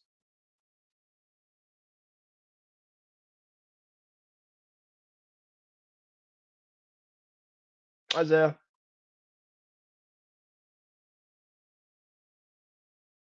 And I don't know if he had a signal. Isiah, can you hear me? Yeah, you guys got me? Yeah, I can hear you. All right. Yeah, I was muted for a little bit. That's but okay. Yeah. So it was the Bills and the Bucs, right? Yeah, Thursday Night Football tomorrow.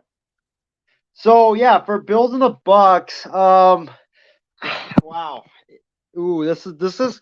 I feel like this. I feel like the Bills should win it because they're the better team. Obviously, they got the better quarterback.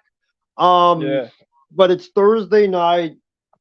But the Bills also just came off a humiliating loss to the Patriots. They almost lost the week before. So yeah, they just the last couple weeks they just been really just hit or miss. It's just they have. something's off right now with them. They're inconsistent. You know, they lost to the Jags. They should have lost the week before. Then they lose to the Patriots. They're losing games. And then they lost to the Jets to start the season with Zach Wilson, and they made the Jets look great. So I don't know. Their offense has been inconsistent. Their defense has been very spotty as well. Well, they lost other key guys. Matt Milano is massive. I mean, you can't replace him. They've had a lot of injuries too, and that's another issue with the Bills. You know what? I'm gonna throw you a caveat, Ben. I think the Bucks win, but I think they win because I think the Bucks will have a quarterback switch mid-game. I don't think Baker's gonna play I don't think he's gonna be in there the entire game because I just think he's been very inconsistent the last couple of weeks. I know, Evans, Godwin, they've kind of been in and out of the lineup, but I think it's time you see Kyle Trask. This is a guy that can throw the football down the field with accuracy. This is a guy that can keep plays alive. You gotta go with what you gotta go and take that gamble and see what you have in Kyle Trask. Because maybe Kyle Trask is like what the Niners had with Colin Kaepernick back in the day, where he can make your offense just so much better than it is right now. So I'm gonna go with Tampa. I think Tampa wins a close game. I just don't know with the Bills. They're just so inconsistent right now. Offensively, something's going on. Defensively, can't really stop anybody. I think that the Tampa Bay Buccaneers, especially on a short week, will go and beat the Buffalo Bills and just shock the world. Wow. Because think about it now, right now, Isiah. The Bills are 4-3. If they lost, they'd be 500. And think about another team that currently doesn't have their quarterback for a lot of the season that could maybe make a miraculous comeback. And a team that's pretty much on the come up right now in that division, the Jets. So think about that, man. Talk about something that'd be absolutely crazy, but we'll just have to see. All right, the 3-4 Rams travel to Dallas to take on the 4-2 Dallas Cowboys. Dallas obviously is coming off of a bye week. The Rams are coming off a loss to Pittsburgh. Now the Rams are going to be without Kyron Williams, the running back. He went on IR, so that's a massive loss for them. The Cowboys, they're coming off of a win a couple weeks ago against the Chargers on Monday Night Football. You know what? Give me Dallas here. I think it's going to be a close one. I just think specifically, with it being in Dallas, I think that Dak and company will do enough to win this one. Who do you got? I got the Dallas Cowboys as well. It's in Dallas. Dallas's offense hasn't been cooking as of late, but the Rams' offense has been very spotty as well this entire season. So I don't know what we'll get from them. I think defensively, you got to go with the Cowboys' defense. I think they'll be able to shut down the Rams' running game, especially with Williams not playing. And then get after Stafford. And I think that go. I think with Stafford, just they'll get after him and they'll make him uncomfortable. He'll throw a couple of interceptions. And I think that Dak will have a lot of good field position throughout the day. And I think that, the running game, especially the Rams, they're not very good when it comes to stopping the running game. So I think that the Dallas Cowboys with Pollard could be able to run the football down the Rams' throat. And then just win that game based on the running game and the defense. So give me Dallas to win it. I think Dallas wins it. I got Dallas winning like 27-17. That's a good score. All right, we got an NFC North showdown. The 3-4 Vikings go to Lambeau Field to take on the 2-4 Packers. Now, the Vikings are coming off obviously a massive win against the Niners. They're coming off they're on a 2-game winning streak. They're going down to Lambeau. Packers are coming off of a tough loss against the Broncos. Man, this is such a tough one because the Packers are just one of those hit or miss type teams all year, and the Vikings are really starting to heat up a little bit. Man, the Packers really haven't got much of a running game going.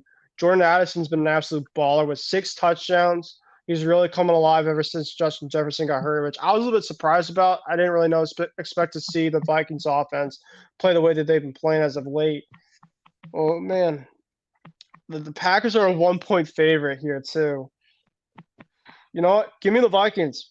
They're. I think that with Steven's team, I think that they ride the weight here. I haven't been as impressed the last couple weeks here with Jordan Love. The running game hasn't been going right now between Dillon and Jones. And yeah, I just think that the Vikings, Kirk Cousins, I know that obviously he's been really up and down in Green Bay, but I'm gonna go Vikings here. Who do you have?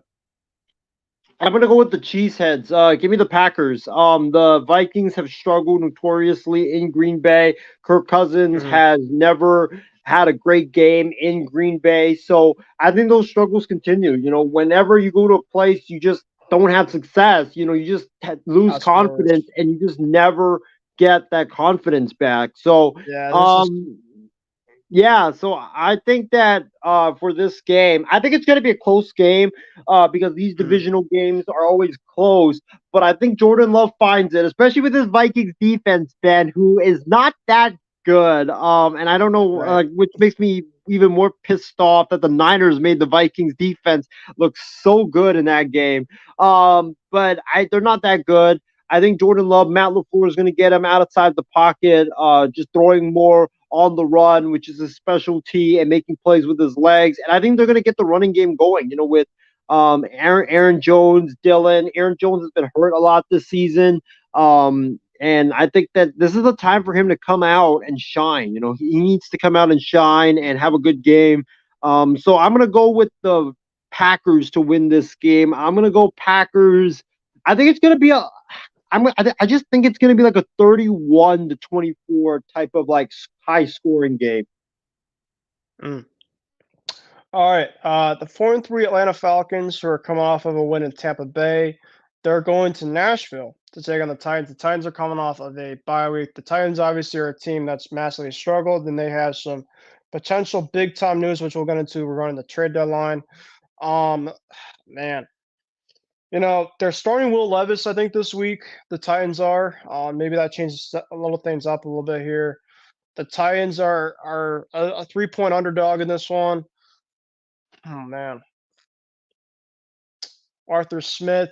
Obviously that connection with Tennessee. You know what? This is tough because I haven't really been a massive believer in the Falcons, but I picked against them the last couple weeks here. I think. Give me Atlanta. I don't know. I don't really know what to expect with Levis at all. And this one specifically. So yeah, just give me Atlanta here. But I'm not really confident specifically in this one either. So what do you think?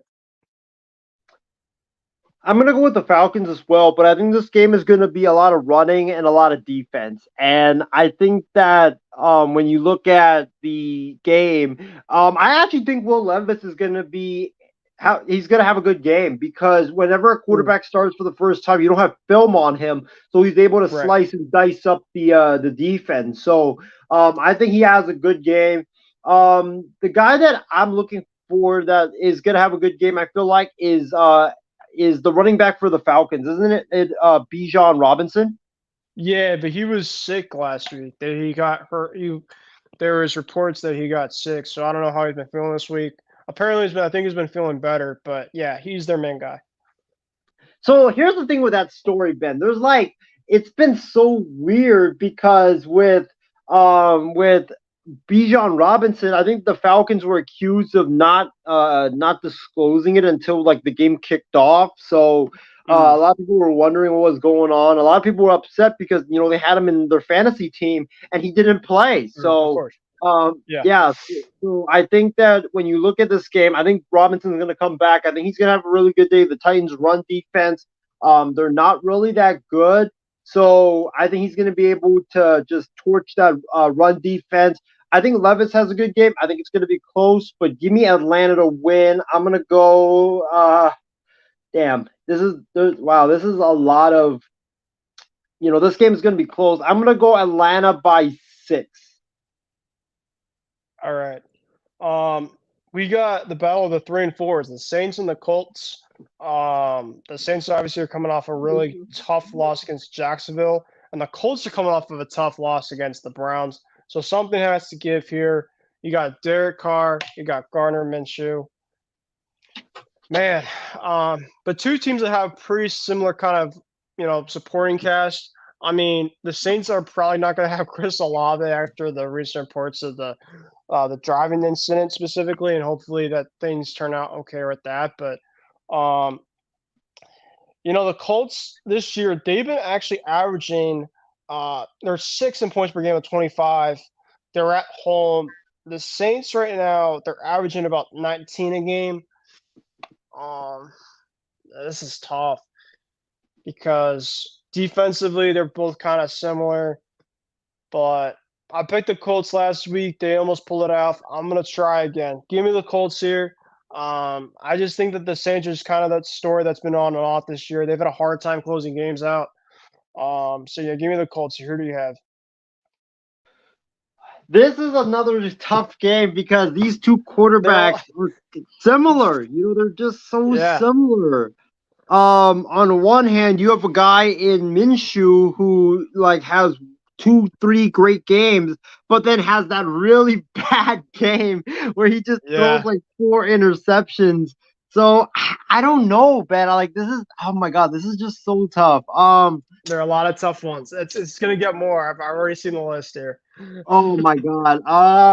Yeah. And then you have Derek Carr, who I don't know what's going on with him in New Orleans this year. I thought with better weapons, better protection, he's gonna be really good, but he hasn't lived up to the hype. I'm gonna go with the Saints just because I think that Carr is a lot better than Minshew. I can't trust Minshew because I don't know when that massive clunker is gonna come down. So give me New Orleans to win this game. They have the better defense than the Colts, and I think that Colts defense, especially that pass rush, will be able to get after Minshew, sack him a bunch, and then he's gonna make a couple of mistakes that's gonna cost them, like he always does. All right, we got the battle of the newer teams here. 1 o'clock, the same time, of course, when my pages are playing. But I'll hopefully get the chance to watch both because you got the 3-3 New York Jets. The Jets are obviously coming off a bye. The Giants are coming off of a win last week against the Commanders. You got, instead of Aaron Rodgers against the Giants, you have Zach Wilson against Tyrod Taylor.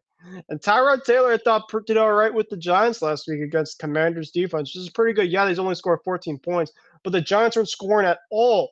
And, he's seeming to at least kind of score the last couple of weeks here with this Giants team. But the Jets have a pretty good defense. And this one looks like Isiah is back.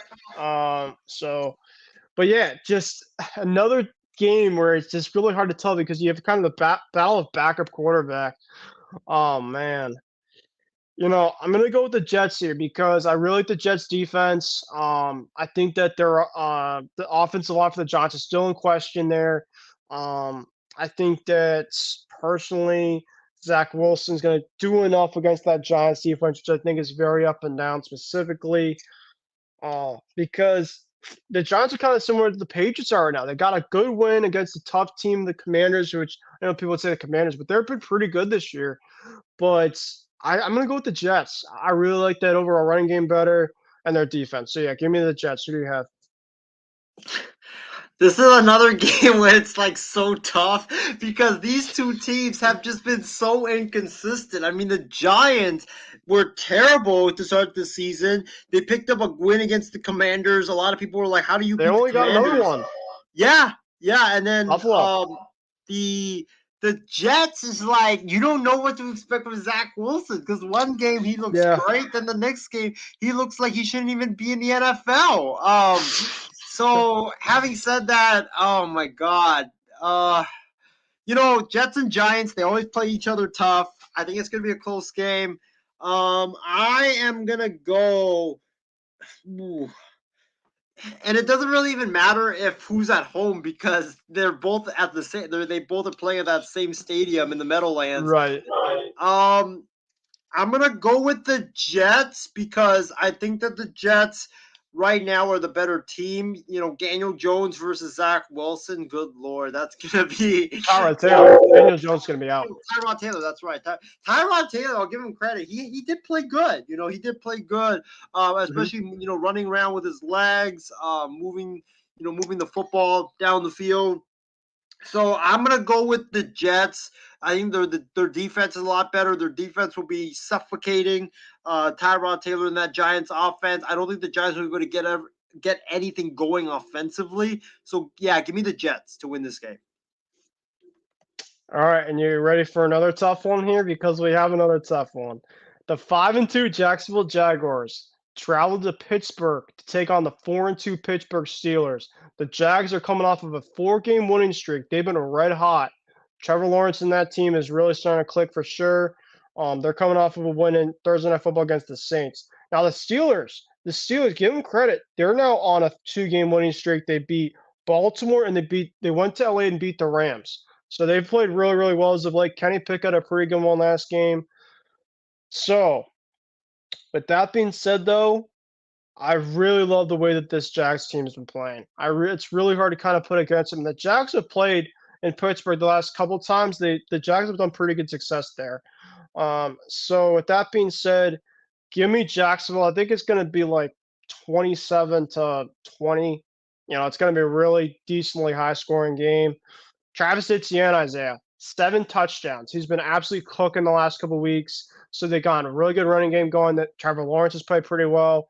And I think that Kenny Pickett, he obviously did no touchdowns, no interceptions. He had a pretty good game last week. I think he's bound to have a turnover here that'll be costly. So give me Jacksonville, but just another really tough game to pick. Oh, yeah, I'm just thinking right now because on one hand, you have the Jaguars. The running game is cooking with Travis Etienne, like you mentioned. He's been an absolute monster. He's definitely, is living up to the hype of when he was drafted, that first round pick the Jags used on him. Trevor Lawrence, I mean, he's been, with Etienne as a security blanket, he's played well as of late. The Jags defense is on the rise. But the thing is, Ben, it's in Pittsburgh, and in Pittsburgh is a very tough place to play, especially when it's your first game in Pittsburgh. And George Pickens, Kenny Pickett, the Steelers offense, I feel like they're gonna be ready for this. The defense for the Steelers will come out hot. I think this is gonna be a lower scoring game than a lot of people are gonna expect.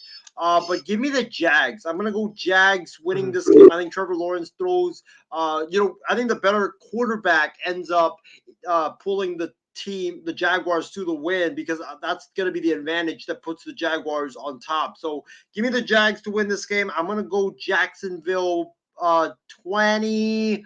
I'm going to go 28 to like 21 Jags. All right. Now, this game is going to be a division-type game, really fascinating game here. The 6-1 Philadelphia Eagles, coming off of a big win against the Miami Dolphins, travel to Washington to take on the 3-4 Commanders. Jalen Hurts hasn't been as effective, like you mentioned, Isiah. Their team is obviously playing really, really good football. I've been picking the Eagles a ton this year, and deservedly so. But you know what?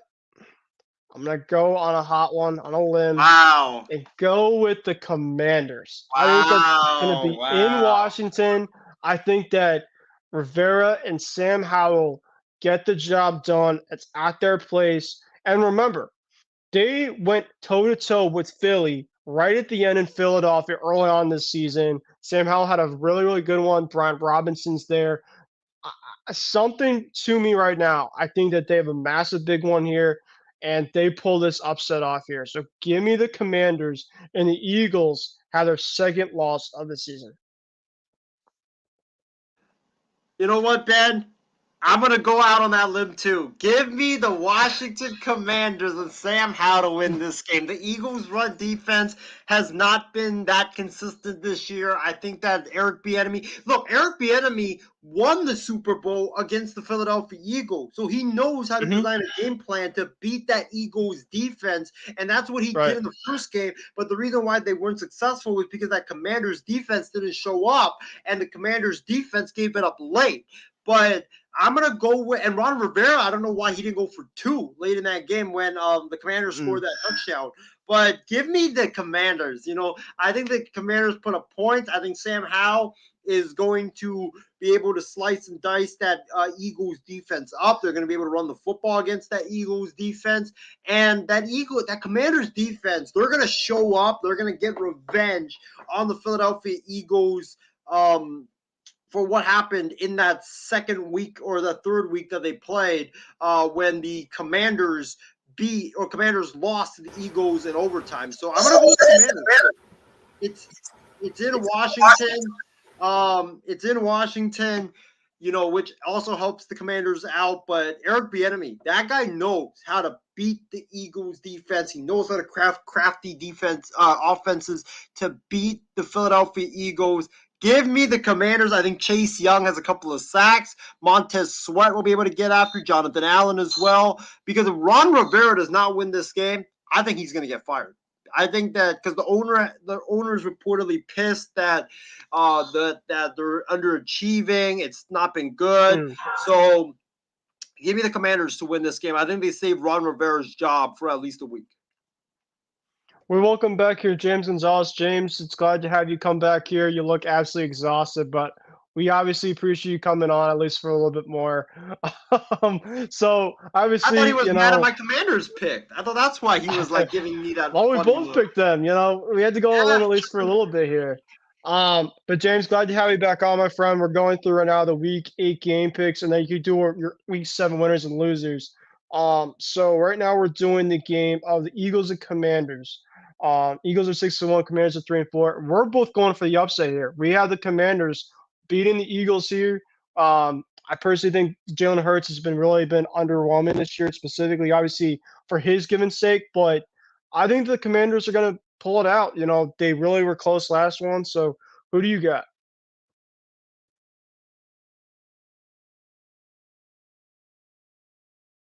I think you might be on mute, James. All right, so it's a divisional game, but I think Philadelphia pulls it out. I'm thinking Philadelphia wins.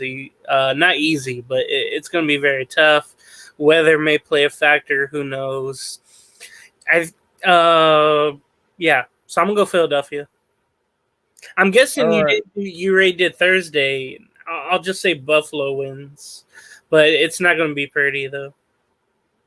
Yeah, we've gone through a lot of the 1:00 games of me and Isiah. I mean, the matchups. Jets, Jaguars, Cowboys, Vikings, Falcons, Dolphins, Saints, Texans over the Panthers. Wow. Yeah, so that's the last one we're about to do right now. We haven't gone through that one yet. Oh, okay. Yeah. Why would you want to? I mean, the Panthers. All right, so this is the last game. We'll go through the 1:00 slate. The 3-3 Houston Texans. You got the battle of C.J. Stroud against Bryce Young. The battle of 1 against 2 in the NFL draft.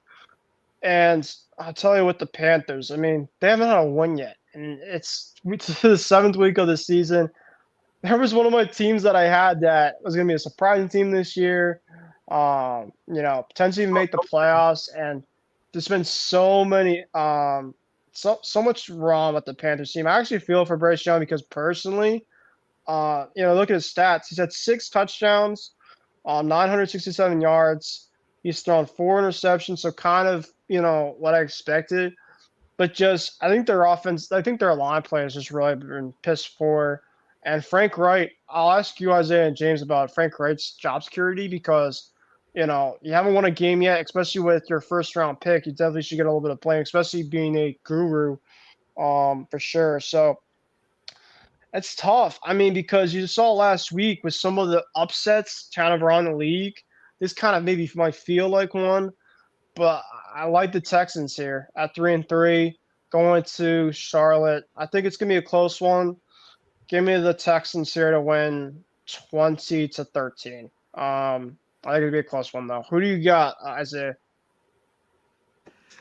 Ben and James, I think this is the week the Carolina Panthers will break through and get their first win. I know Houston's the better team. They got the better defense. I get it. But this is about the quarterbacks. This is about one versus number two. Bryce Young versus C.J. Stroud. And I think it's going to be a really good game between these two quarterbacks. I think both quarterbacks have really good games.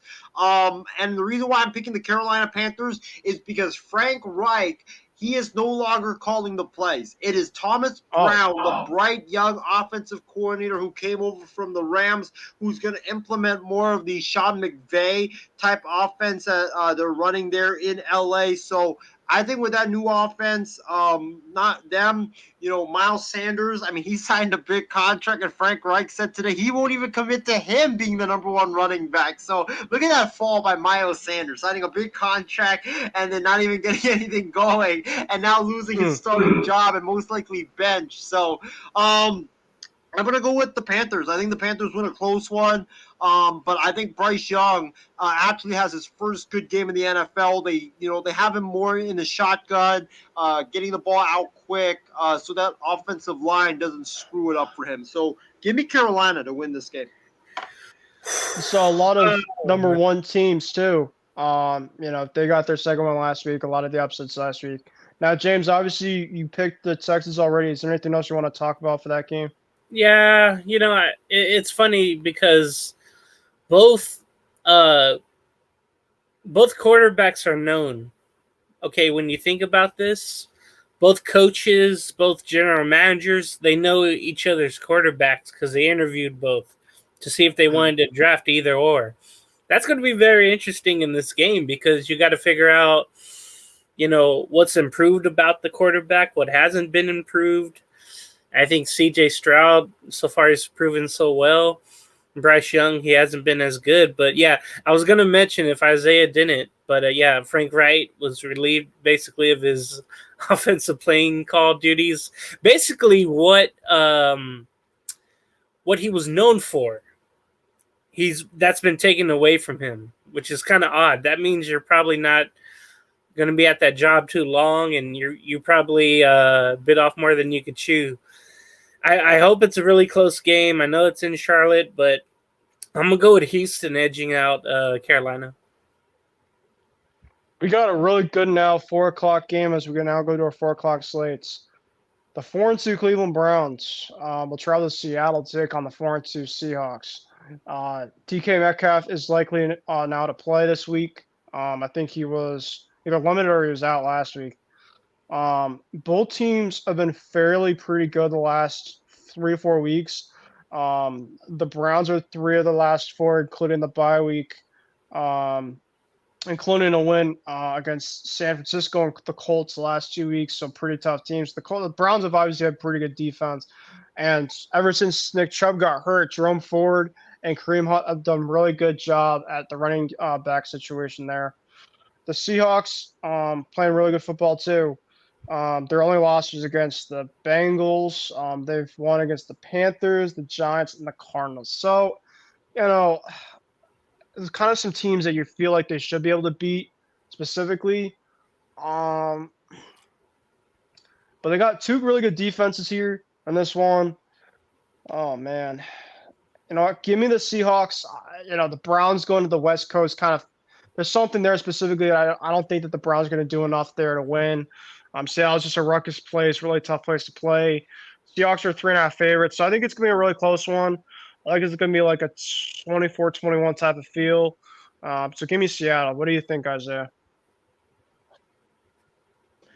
I always hate picking against Seattle because I just don't like that fan base there, as well as that team in general. You were talking about that in the preseason, that you're wrapping them up and stuff like that. So now you're just trying to switch it up here? Sorry, I had to call you out there a little bit. Listen. The Seahawks Stadium, one of the best environments in all of football, but sometimes their fan base just gets on my nerve, as well as Pete Carroll. I mean, I just don't. Well, you're Niners fans, so I mean, it's back and forth. It makes sense. But you know what? Having said that, I'm going to go pick the Seahawks because P.J. Walker's playing. So P.J. Walker in that electric environment in Seattle, I don't think he stands a chance The running game, the Seahawks have done a good job shutting down the run this year, which is very surprising because they have struggled a lot this year. But I think, with the Browns, the defense is going to travel. And I think Geno Smith is going to have a rough day against Myles Garrett and that Browns defense. But again, it's PJ Walker starting. And I just don't think he's going to be able to give you enough on offense to be able to pull out the W. So give me Seattle. Yeah. What about you, James? I'm going to say Seattle as well. Deshaun Watson, he's out. Okay, so I'm looking at Seattle, and I see DK Metcalf. He returned to practice. He expects to play. This will hopefully be a good game for the Seattle defense because they've had a shaky year. They haven't really looked as good. They've had some bright spots with Witherspoon, but they need to do a little better, especially shutting down the running game. And then they got to score on offense, especially in the red zone.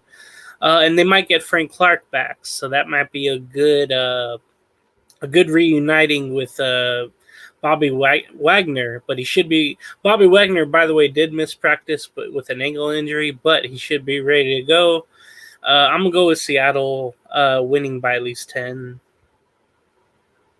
All right. We got a AFC West battle. A battle of two teams. One team that Isiah picked to win the division, and then the other team that is pretty much the best team right now in the AFC as per usual. You got the Kansas City Chiefs at 6-1 going to Denver to take on the 2-5 Denver Broncos. Now the Broncos obviously coming off of that 19-17 game against the Packers. The Chiefs are coming off of a 2-score win against the Chargers. Oh man, going to Denver.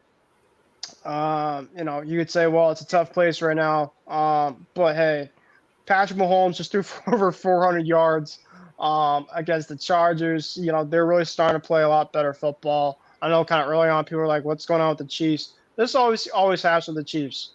They kind of start slow and they kind of start to feel it up a little bit.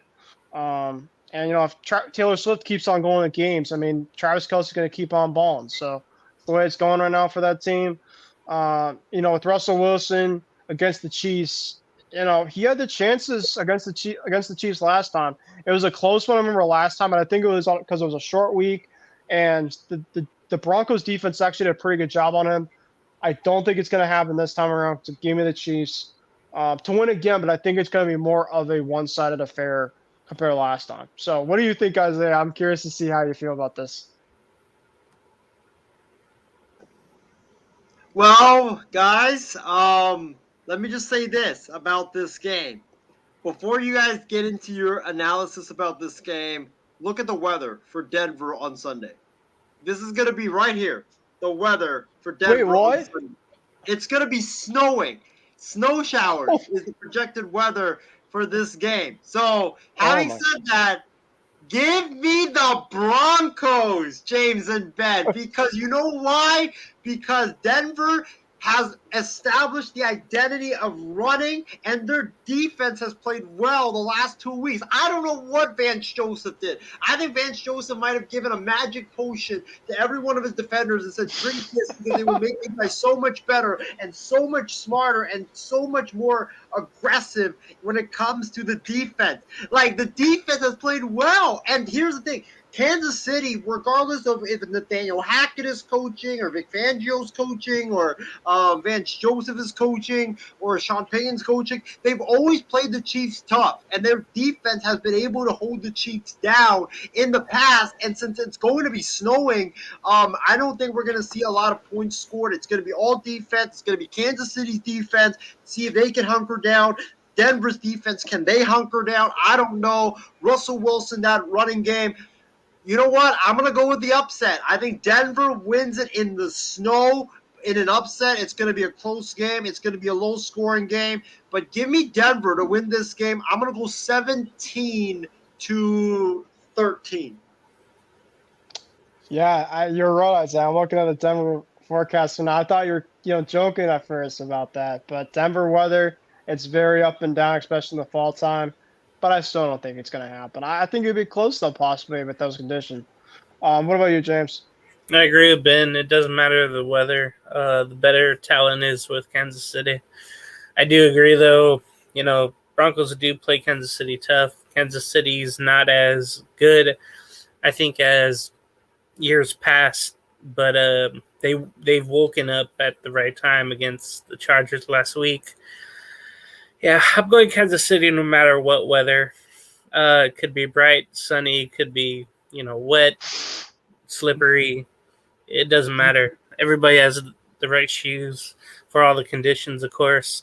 And then I was just thinking about it, man.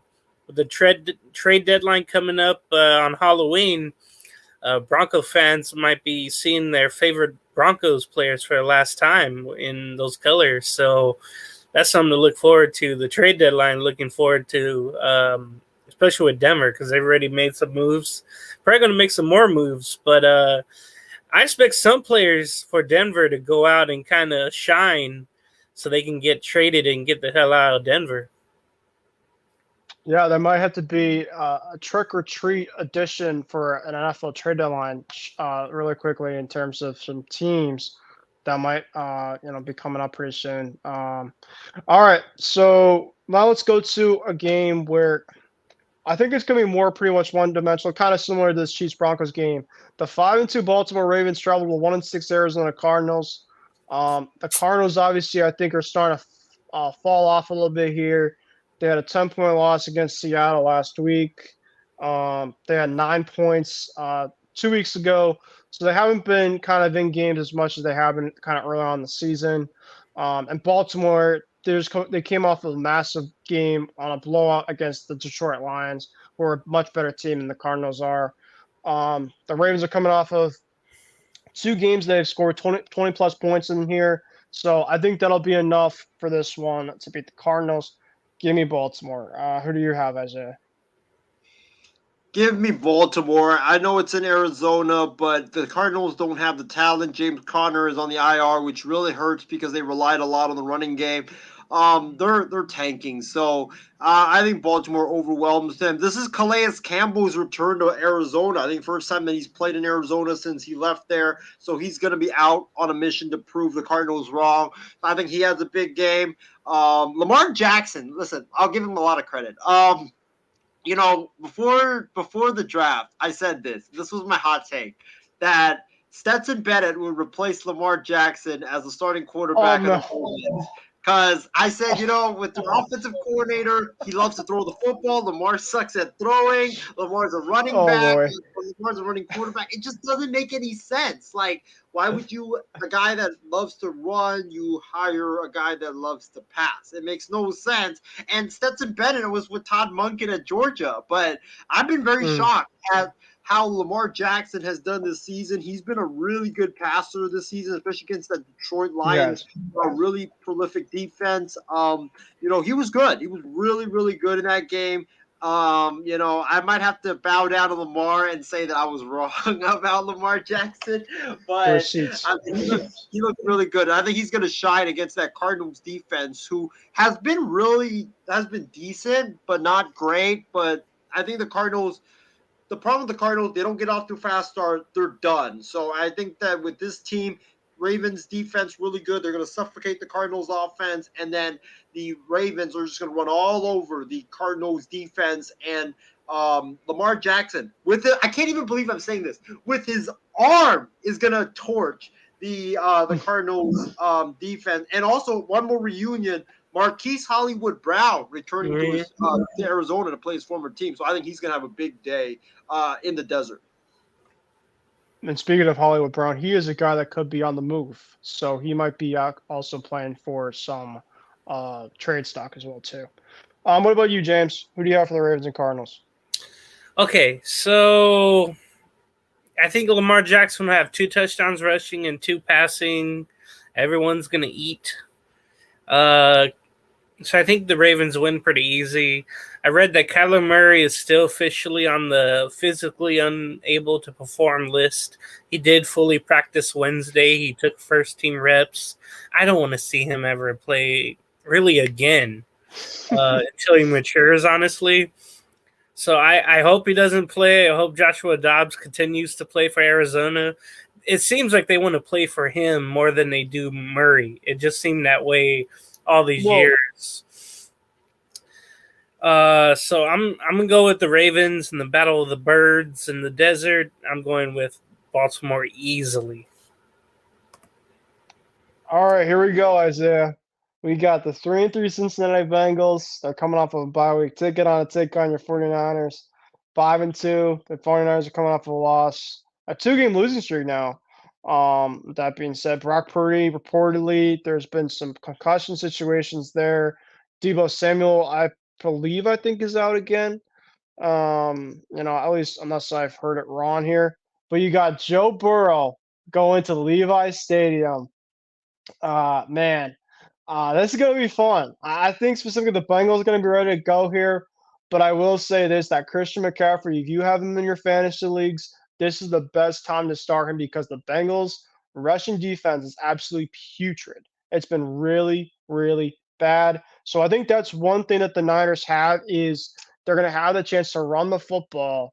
And I think it's going to be a shootout. I think that Brock Purdy will play, and I think that he'll play pretty efficiently because I think the Bengals give up a lot of yardage, specifically with their defense. So I think that the Niners are going to do enough to win, but I think it's going to be close. I think it's going to come down to the final drive, and the Niners defense comes up big here. So I'm going to go 24-17 San Francisco. The Bengals offense has been very up and down. They've shown spurts where they can score high right now. And they've also shown kind of games where they've won but been pretty close, kind of more in the high teens.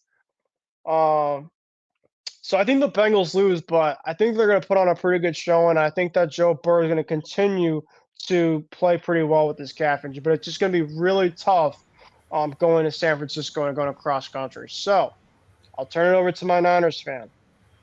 You're talking about how the season's starting to slide a little bit, being at 5-2.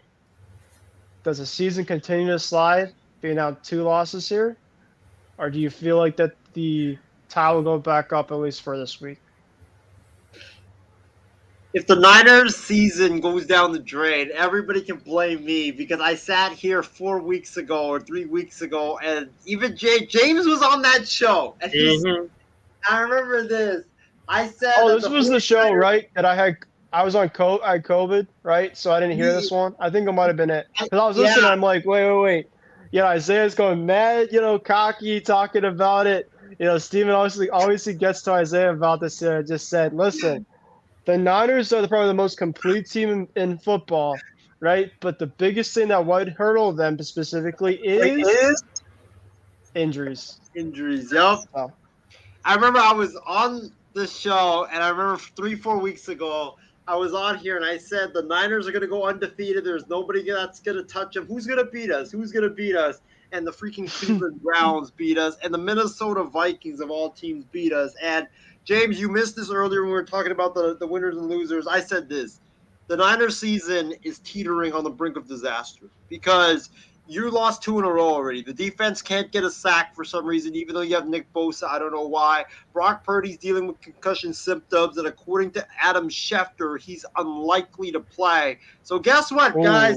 All the Niner fans out there, take your Brock Purdy jerseys right here and just throw it away because it would be Sam Darnold against the Cincinnati Bengals. The guy that saw ghosts against the Patriots is going to start for a Super Bowl contending team. During Halloween season. Yeah. It makes it all sense for him to play. Yeah, exactly. It's Halloween season, so definitely it's appropriate for sure. And I hope to God that Sam Darnold doesn't get hurt, because if he does, it's going to be freaking Brandon Allen out there. Then the Niners are totally screwed. But I don't know. Like, if it's Sam Darnold, I just don't have a lot of trust in him that the Niners are going to win. I think that, with Debo and Ben, Debo is actually out until after the bye week, because he's got a hairline fracture in his shoulder. McCaffrey's not 100%. Ayuk, for some reason, got shut down in the second half last week after he balled out of the first half. Kittle has not been good this entire season. The offensive line, Trent Williams might not play as well. So that's a big blow for the Niners. Having said that, I'm going to go with Cincinnati. I think that the Bengals, if Brock was playing, I would go with San Francisco. But it's Sam Darnold, and that defense for Cincinnati, they haven't been able to stop the run, but they've been able to stop the pass. And I just think that they're going to all just, get up to the line, stop the run, make Darnold beat you. And Darnold looked awful in the preseason. He did not look good at all. And it would take a magician to fix Sam Darnold. I don't think you're going to. And, now the Niners season is on the brink of disaster because you lose 3 in a row. You're going to the bye. Who knows if Debo, when he's going to come back, Brock, who knows how he's going to be once he comes back. And then I'm looking at the Niners schedule, guys, after the bye week. The Niners have the tough. Oh, it's terrible. Yeah. So if you lose 3 in a row, you're 5-3. Then you play the Jacksonville Jaguars in Jacksonville. Then you play the Buccaneers in San Francisco, which should be a tough game. I mean, not a tough game. It should be kind of easy. But then you have Seattle in Seattle, Philly, Seattle again, Arizona, and the Ravens. Like, I could see this is – and then I could see this being a disastrous point for the Niners. So I can't believe to go from 3 weeks ago, I was talking about, undefeated. The Niners Tom Brady 2008 Patriots 2.0, potentially 6 losses, 5 to 6 losses. I mean, this is not good. The Niners have to make a deal at the trade deadline. They absolutely have to. You have to do something at the deadline. I don't know what you do, but you have to do something. But give me Cincinnati to win, especially if it's Sam Darnold starting. All right, James. Who do you got? Bengals or Niners? Man, I'm happy I'm not Isaiah. Well, I'm always happy I'm not Isaiah. Yeah, I'm looking at Debo. Greenlaw, remember, also was banged up. He hasn't practiced really all week. Purdy, I don't know who to believe. His coach says, he's on track and he could be ready, but I don't know. Trent Williams. I think that's just scare tactics from Shanahan, though, James. That could be, too. Trent Williams, that's a big thing, his ankle injury. And in Christian McCaffrey, you could rely so much on him, but that oblique can sneak up on you. The thing I'm looking at, the Cincinnati Bengals coming off a bye. Lando Brown, one of their offensive tackles, he has a groin injury. He was limited in practice, so look out for that. If the defense can get it together for San Francisco, they can win this game. The thing is, I would agree with Isaiah, though. With Brock Purdy, you could win the ball game no matter what. But you have to have your stars out there. That was the one thing. Can Purdy do it without the stars around him? No. Can Sam Darnold do it without the stars around him? Hell no. Mm-mm. So we haven't seen Darnold start, since last year, and that was with Carolina, so that didn't matter.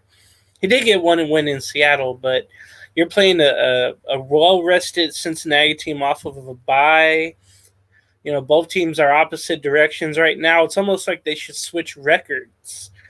I'm going to go Cincinnati. I hope they don't let me down. I hope they can spread the ball around with Joe Burrow.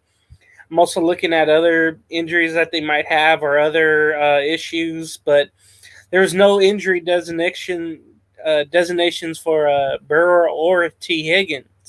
So that's a good thing for Cincinnati. It's all about availability right now, and it just seems like Cincinnati has it. Now they got to go out and show that they can do it, that they're for real. And I'll guarantee this, if they win over San Francisco, they're going to win the North pretty easy. All right. Now let's get to Sunday Night Football, guys. And remember the last 2 Sunday Night Football games? We've gone some baseball, so we've kind of been able to kind of go through it. Well, there's no baseball for Sunday for the World Series, so we're kind of pretty much watching this, game between the Bears and the Chargers. Yeah. So, yeah. So I don't know if you've been into the Sunday night plans, but maybe we might. Yeah. But it will probably be between that Badgett kid or whatever. I don't know all about that guy. Yeah, or Justin Fields. Regardless, do whatever you want, Badgett. Just go ahead, score whatever you want. Go ahead. So they're going to play the Chargers at SoFi Sunday Night Football. I think Kirby. This is a perfect bounce back game. That the Bears defense is god awful. It's abysmal. And I think just Sunday Night Football, I think is a great opportunity for Herbert to bounce back and for that Chargers team to bounce back. And even if the Chargers try to charge as much as possible, I think they can still charge her and they'll still win this game against the Bears because they're that bad. So give me the Chargers here to win. And the Chargers will go to the offense. So what's their record? 2-4. They'll go to 3-4 after this weekend. So I go to you, James. Who do you got? Oh man, I'm gonna find something else to do. I actually have a friend that wants to go watch this game. I'm like, why? No.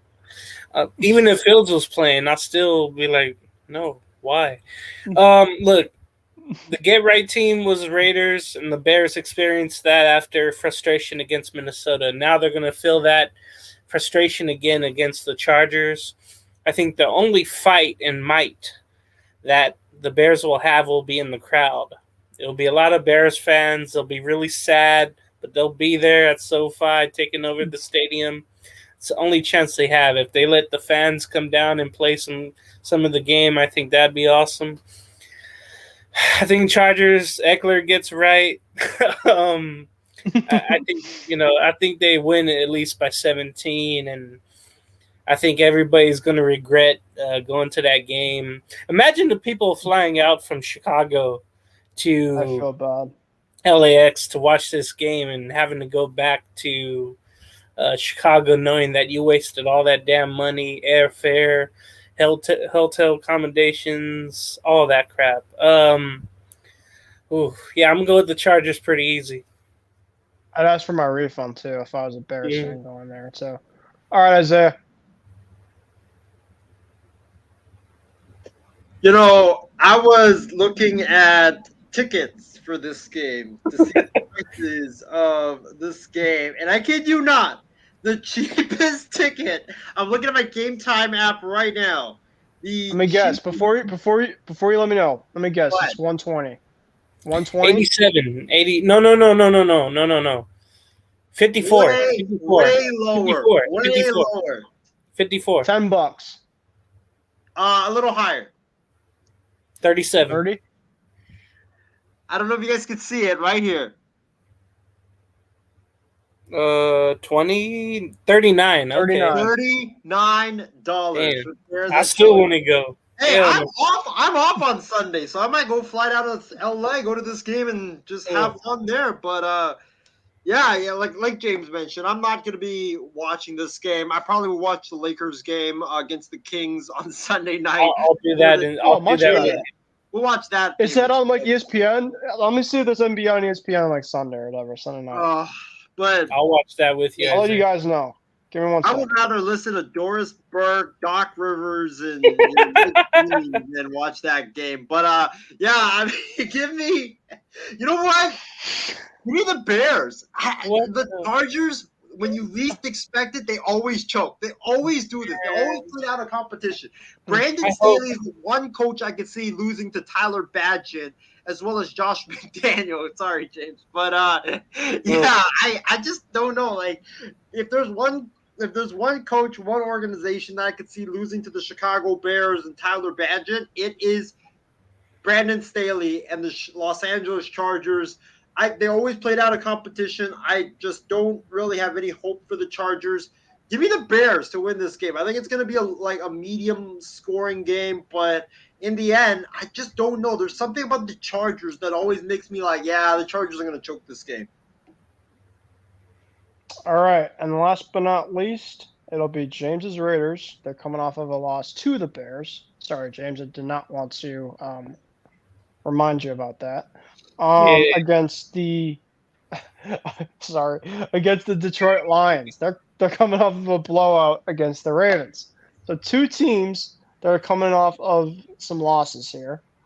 So it's in Detroit. It's Monday Night Football. You got Jimmy G reportedly coming back on Monday. I think he's in for a rude awakening. Developing story: if the Raiders get shellacked versus the Monday Night Football, Josh McDaniels could reportedly get fired, as Mark Daniels is pissed. I mean, I'm not surprised about that. So, with that being said, that's what it sounds like. I mean, because I do not see the Raiders winning this game, James. I'm sorry. I mean, Detroit is obviously coming off furious. They're coming off of a 38-6 loss against the Ravens. It's in Detroit. It's in their own building. Give me the Lions here. I think that they're going to score at least a good 25 points. I think the Raiders are going to score about 13. Give me 25 to 13 Lions, and they'll get another one here. So I'll turn it over to my Raiders fan here, James. What do you got? One thing I'm going to be looking forward to, not really the play of the game, but the Detroit Lions are going to support they're going to sport their throwback blue helmet, with the lion and the two lines. And it's going to be a blue one, not a silver one like we see with Detroit. So that's going to be awkward seeing the Lions. I think they're going to wear the whole the gray uniform, but with this blue helmet. That's going to look weird. That might be the only interesting thing about the game. If you're the Raiders, I don't know what the hell you do. Think about the week that's been so far. The Las Vegas Aces celebrated their championship, right, in the WNBA. Mark Davis owns them. It's the only winning he's having right now. But a fan, brought the sign to the whole championship celebration saying, just fire Josh. And confronted Mark Davis right outside, wherever they were having it. And they were going back and forth about it. I'm just thinking, man, we've seen this before at the Charger game. The fans are yelling at Mark to fire Josh Daniels. Seems to be a theme of what's going on this year so far. And I really, really hate what's going on, of course. You can't duplicate what the Patriots did, without the main characters. McDaniels is not Belichick, and Jimmy G is not Brady. Aidan O'Connell isn't Brady. Brian Hoyer is not Brady. All these things, all these factors playing in a weak division compared to, you have the Chiefs there, and you can't beat the Chargers, and you can still beat the Broncos somehow. But look, the reports I hear and what you mentioned just below earlier, where it's like, hey, they might fire Josh McDaniels, but Mark doesn't have the money to. Oh, thank you. So they don't have the money to do that right now. So I don't know how they're going to fire him when they said, oh, we can't make any moves that isn't player personnel. So I don't know what to believe about this, but everybody wants this. So I expect the Lions to be pissed about how they lost badly in Baltimore. And they heard all week long, I think you guys, or at least Overreaction Monday and Tuesday, hey, the Lions are not who we thought they were. They were a fun team, and after one bad loss, let's forget about them. Let's just forget about them. I think Lions players are going to heed that noise, and Dan Campbell's going to say, hey, let's go shut them up on national television. I think they're going to destroy the Raiders. The Raiders never do well on the road, as they showed last week, making a Tyson Bagnet a household name. Well, just for a week or whatever. But, man, I think it's going to be at least by 31 points or something like that. Adams might want to trade. It's going to be really a really bad night, and it's going to be nationally televised. That's the bad part about it. You're going to have Raider fans watching, but knowing that they have no damn chance in this game. Yeah, like I mentioned, it's going to be a blowout. It might be 40-10 and 42-10, something like that. Whatever the Ravens did to the Lions, that's going to happen to the Raiders from the Lions. So I'm going Detroit easy in this game. All right. And that will conclude week 8. James, if you want to have your winners and losers, I would have it saved before we go to NBA. So now we're going to get into the NFL trade deadline stuff. Guys, this is going to be a really fun segment. We're going to get into a bunch of our predictions on some players that are going to be moved, some hot takes if you guys want to have them. We're going to at least have 5 to 7 because there's going to be quite a bit of teams that are going to have some guys on the move. And let's get started specifically in terms of the buyer teams and the selling teams. Now, there are some teams that are kind of in the middle right now. But the teams that I'm expecting as buyers, right now, you just want to take a look currently.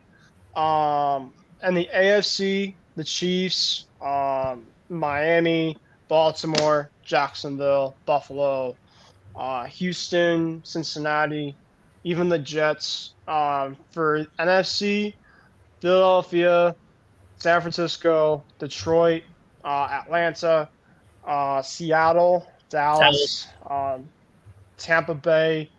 And then you have some teams that are kind of on the ropes right now, kind of figuring things out. Teams that are kind of in maybe a mixture of both.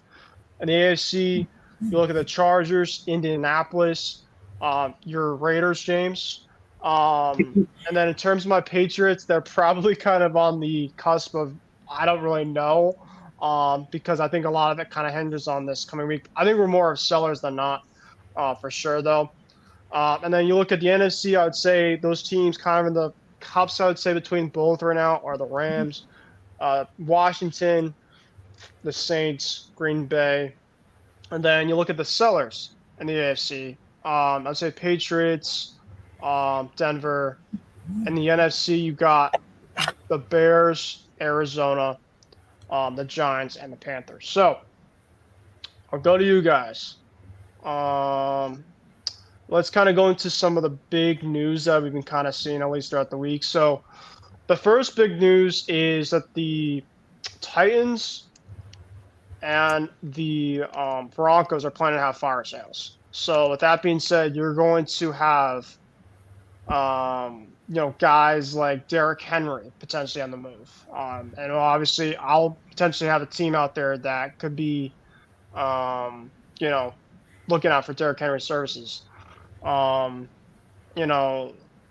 other guys, maybe Jeffrey Simmons. He could be potentially on the move as well too. So, but they're planning to go fire sale, because they haven't obviously had a great year this year, and that's kind of been the latest reports on that.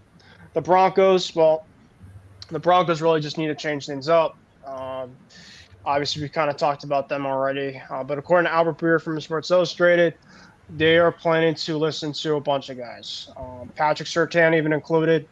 Jerry Jeudy, Cortland Sutton more than likely going to be moved. And a couple other guys as well too. And then you look at it from Danny Rossini on a podcast this week. Howie Roseman is planning to add another defensive player for the Eagles. We'll have to kind of see who that's going to be. I have one guy to watch out for, but the Eagles are continuing to try to add more defensively.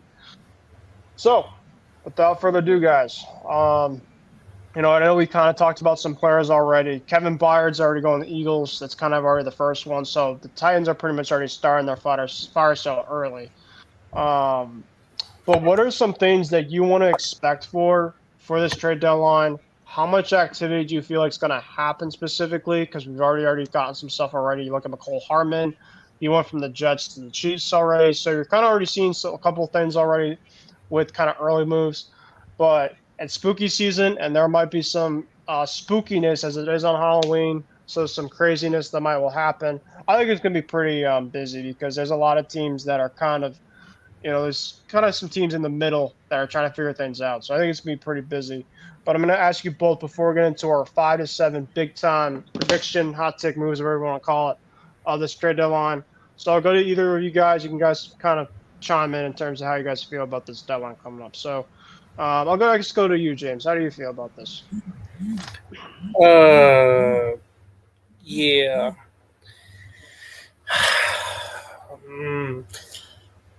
I feel like, okay, the Kansas City Chiefs, I don't think they're done at all. I feel like they're going to try to swing for a receiver, maybe another defensive player just to shore up the team. I have a board of like NFL teams, so that's why I'm looking over here. Jacksonville, I want their defense to get even stronger. I could see them going after not only a backup running back, but another defensive stalwart. Buffalo needs They need a running back. I feel like that would really fix their offensive woes. It can't be just Allen, and James Cook isn't really reliable. Miami could always use. Well, I know both their corners are out. Howard and Ramsey, but both will come back, so they're fine with that. But they might get another defensive end. Who knows? The Jets, if they feel confident, they're right there. They might go after, I would say, another. I don't want to say another running back, but man, Cook isn't doing the job there as well. Baltimore might be in the running for another big play threat.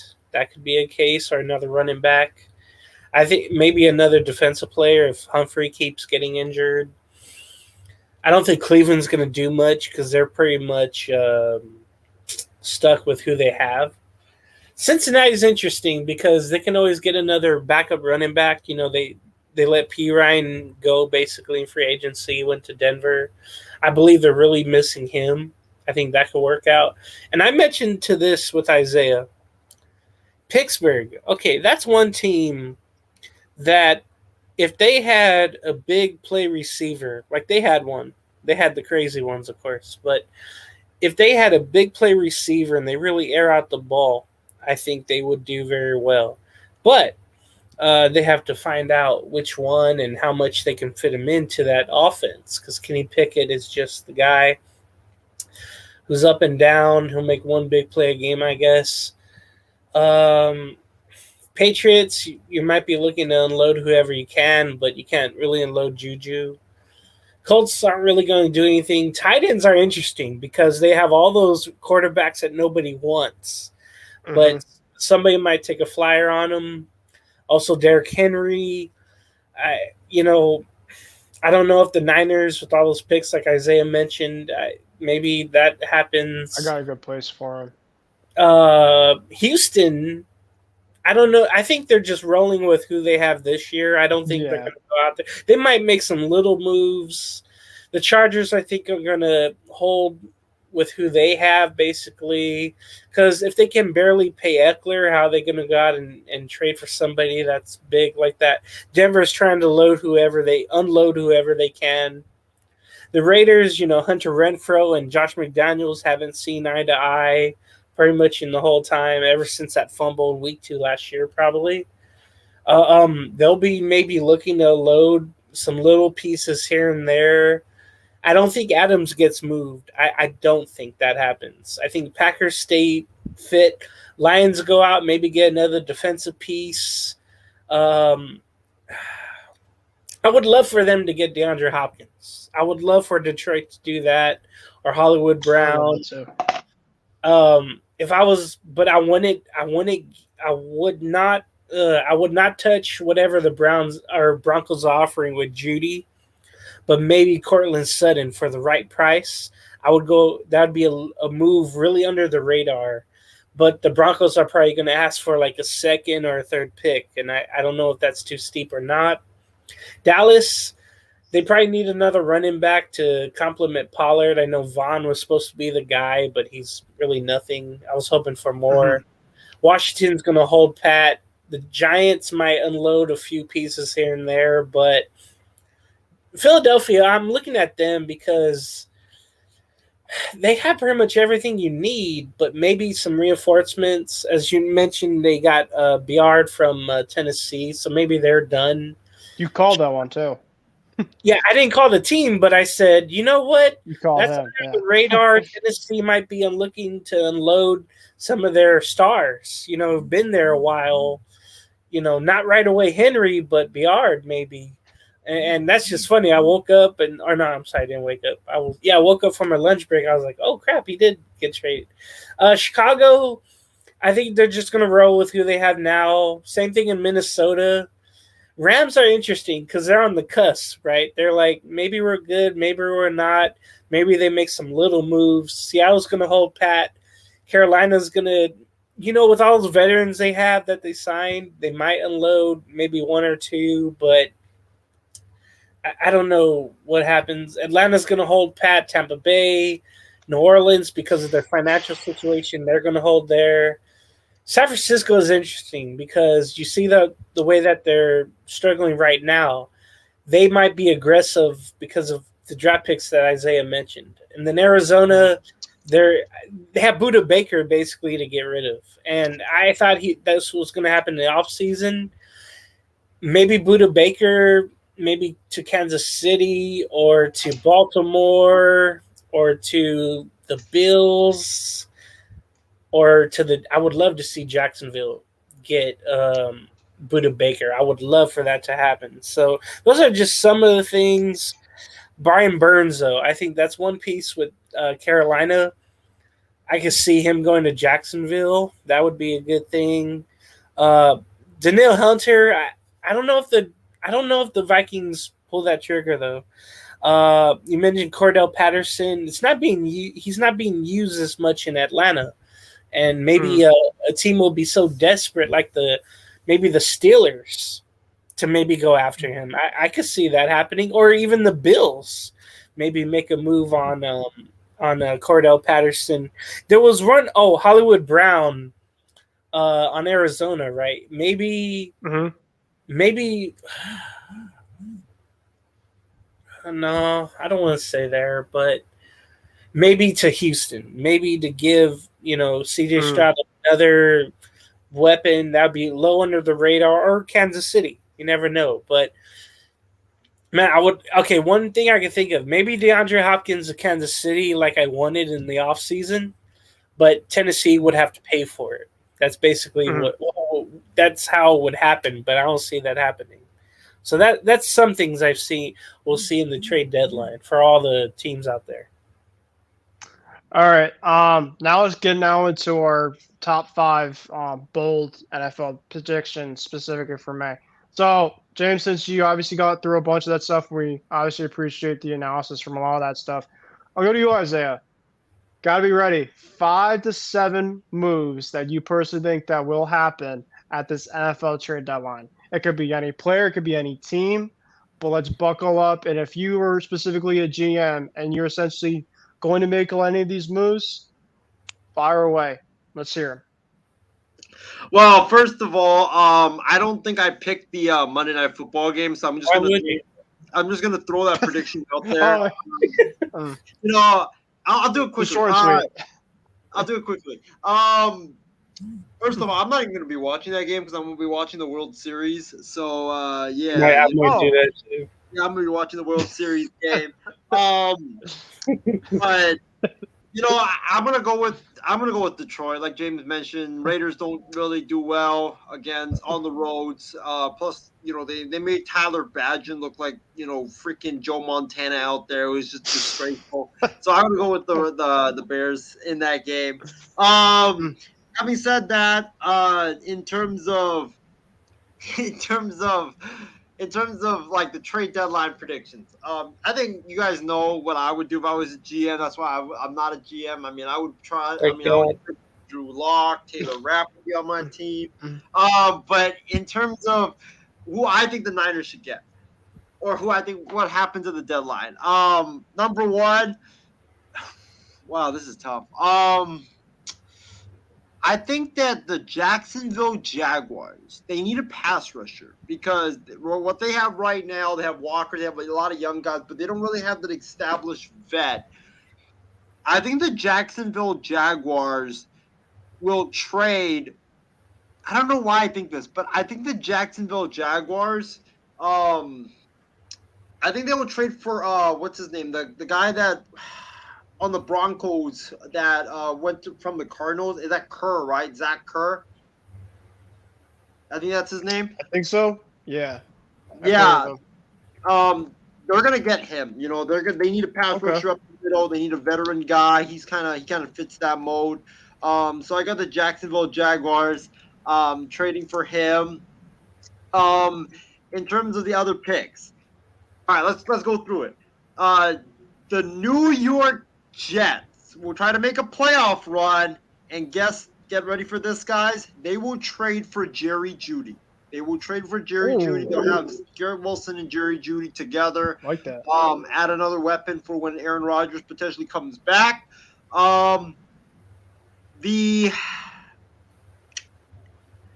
San Francisco 49ers, they have 12 picks right now. They will trade, and I can't believe I'm going to say this, they will not trade for Derrick Henry. They will trade for DeAndre Hopkins at the deadline. Because Deebo Samuel has been in and out of the lineup. He's been in and out of the lineup. Brandon Ayuk, he's disappeared in the second half. You need another weapon for Brock Purdy. They will trade for both DeAndre Hopkins and also Garrett Bowles from the Denver Broncos to beef up their offensive line. Number four, Derrick Henry will be traded, fellas, and he's going to be traded to the Dallas Cowboys. He's going to be the Ezekiel Elliott replacement. Oh, that'd be sick. That big back. And then number, 5 on my list? I think Kansas City. They're going to make a move. And the Kansas City Chiefs are going to get their number 1 receiver. They're going to Kansas City Chiefs, fellas. The Kansas City Chiefs are going to get Cortland Sutton from the Denver Broncos. It's going to be a little in-division trade. Number 1? What? No, number 1 wide receiver. Cortland Sutton's not going to trade in division. No, they've done it before. Heck, this is why we're doing it for fun. We're making things here as we go. I mean, heck, I don't hate it. I just don't know if that would be in division. But I said like 5 to 7, Isiah. You could have kind of other two that you can kind of just float out there, but you had a pretty solid list. So I mean, if you want to put some other ones, by all means, that's fine. Well, I do think the Patriots are going to make some trades. I have. It's kind of tough because, like the Patriots have Kyle Duggar and Uche that they could trade. Kendrick Bourne is another one. I don't know why I think this, but I do think I think Kendrick Bourne comes back to San Fran. It's a natural fit. Kyle Shanahan's offense. The Niners need, more receivers. They need more offensive weapons. They've been dealing with a lot of injuries. That just seems like a natural fit, and the Niners have a lot of picks. So that's probably my last pick that I'm going to do. All right, James, you want me to go, or you do want to go? No, I already said too much. You go ahead. Okay. All right, guys, buckle up because I have quite a bit here.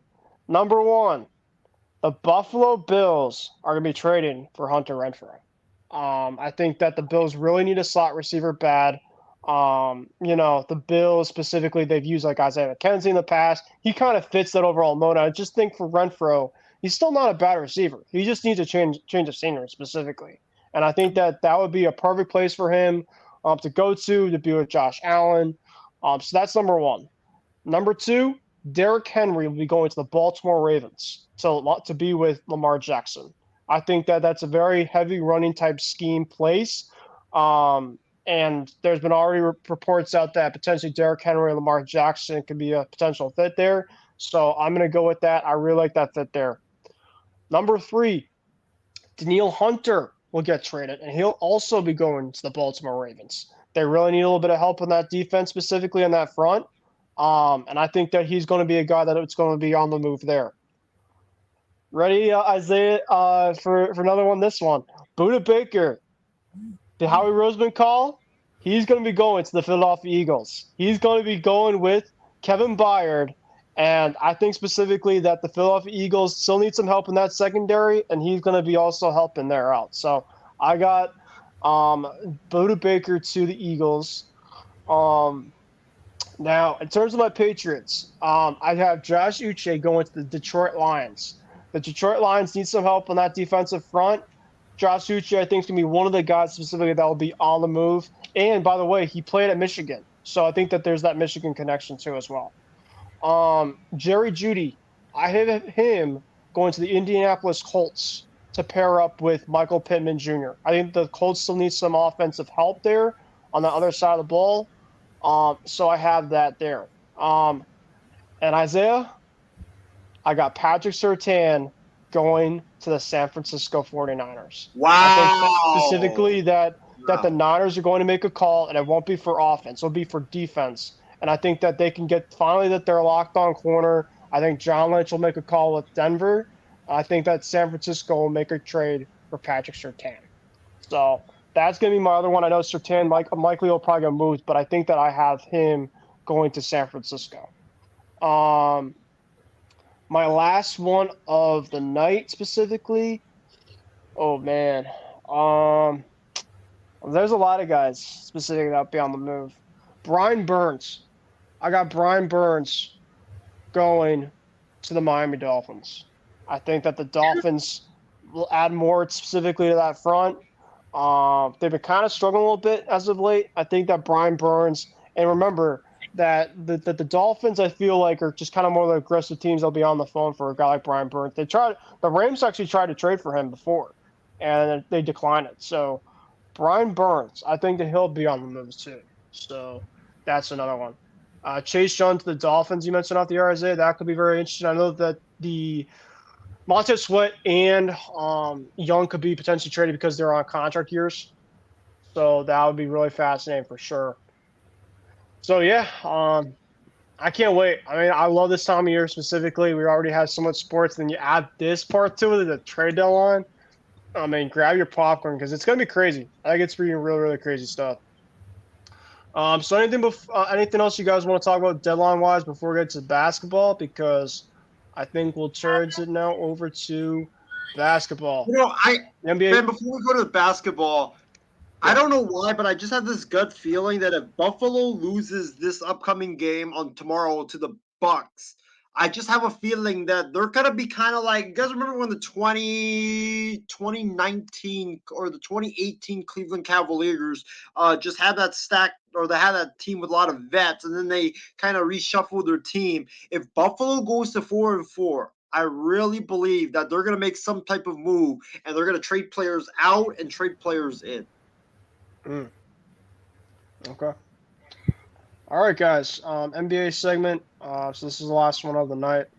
The last 2 days have pretty much been the start of basketball season, and it's been great. We've already seen Wembanyama, his debut tonight against Dallas. That was a pretty good one. My Celtics edged out the Knicks. That was a sweater, but man, that went right down the wire. Mike Breen on the helm, so nothing better than having Mike Breen call the first game of my season. We'll talk about that in a little bit. We'll talk, obviously, James, me and you talked about the Lakers and Nuggets, as well as the Suns and Warriors, yesterday, or now 2 days ago now. So we're going to get into a couple of our predictions, specifically in terms of, I have specifically some predictions that I kind of have specifically for the rest of the season. We don't obviously have to go through everything, but at least for the first couple of days, guys, what's been some really key thoughts kind of so far of this season? And then we'll get into some other stuff really quick about basketball as well, too. So for me specifically, I'll get into my overall thoughts here. Victor Wembanyama is the absolute real deal. When you see this guy specifically play, I think that, him being number one overall pick it's what it is. But you just see the amount of, attraction that this guy has. A 7-footer, whatever, going to San Antonio. They were one of the worst teams in basketball last year, and you get a full house tonight. So really good for that overall team. So that's obviously awesome for that fan base. In terms of another thing too is the Mavericks. They're still going to be a really good team for a lot of this year. Luka Doncic, Kyrie, Grant Williams. Obviously, they're now former Celtic, and Jason Kidd's there for another year over in Dallas. Cavaliers in Brooklyn. That was a game tonight, 114 and 113. Brooklyn, I think, will be a really tough team this year. They're going to be a scrappy type bunch like last year, so I'm not surprised about that. And then Isiah, you've been a fan favorite of this OKC team for a while. 124 to 104 tonight. They beat the Bulls. Shai Gilgeous-Alexander with 31 points. Chet Holmgren 2 of 3 from 3. He had 11 points in this one. The Bulls, DeMar DeRozan had 20 to lead the way for the Bulls here. And then the Clippers, James. Congrats to your Clippers. You didn't even tell me in terms of how they did.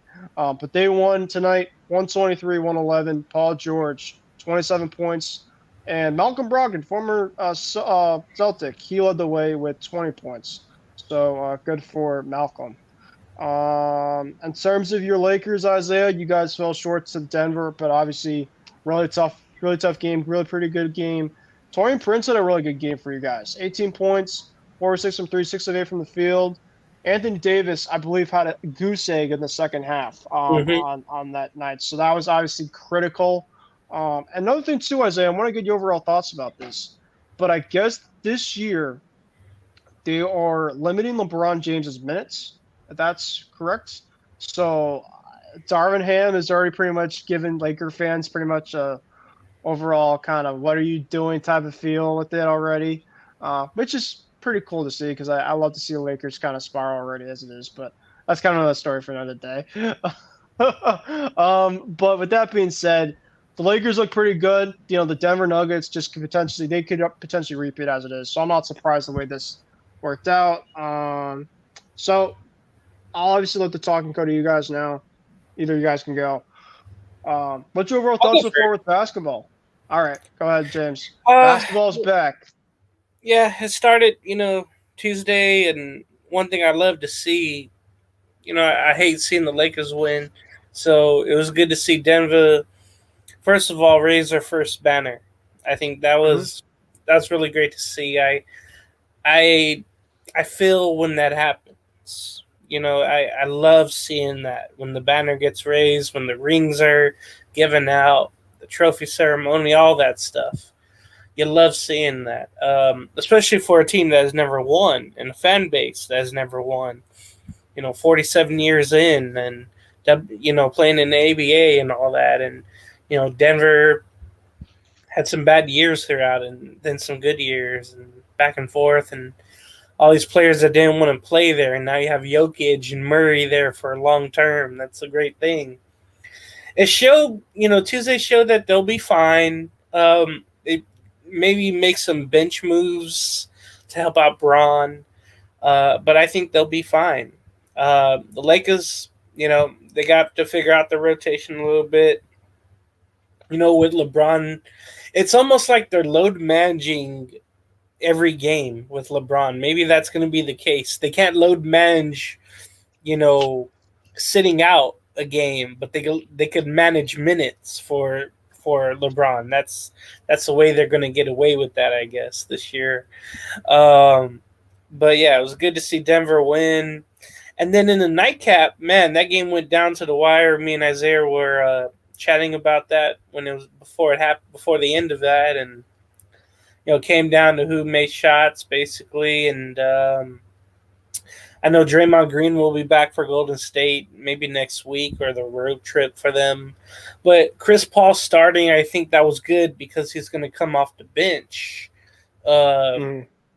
For the Warriors. But the thing I saw in the preseason with the Warriors is that Chris Paul and Curry, they're going to work together on the pick and roll. And I just think that's going to be very deadly maybe in the league. You can also do that with Klay Thompson. Everybody can shoot threes. It's going to come down to their bench, though. It's going to come down to Looney starting, and then you have, Gary Payton in the second. But they're also a little bit short on the bench, but somebody's going to have to step up. You know, Phoenix will be okay. Again, Devin Booker's the point guard, but I'm hoping Nurkic maybe can be sort of like Jokic in a way, where if they need someone to hold the ball in the post and then make some things happen and some passes, I think that'd be great. And I think he's going to rebound better than Aiden, or care more than Aiden at least. Then you look at tonight, just basically with the Clippers, it was pretty much an easy win throughout against Portland. The first game without Lillard since 2012.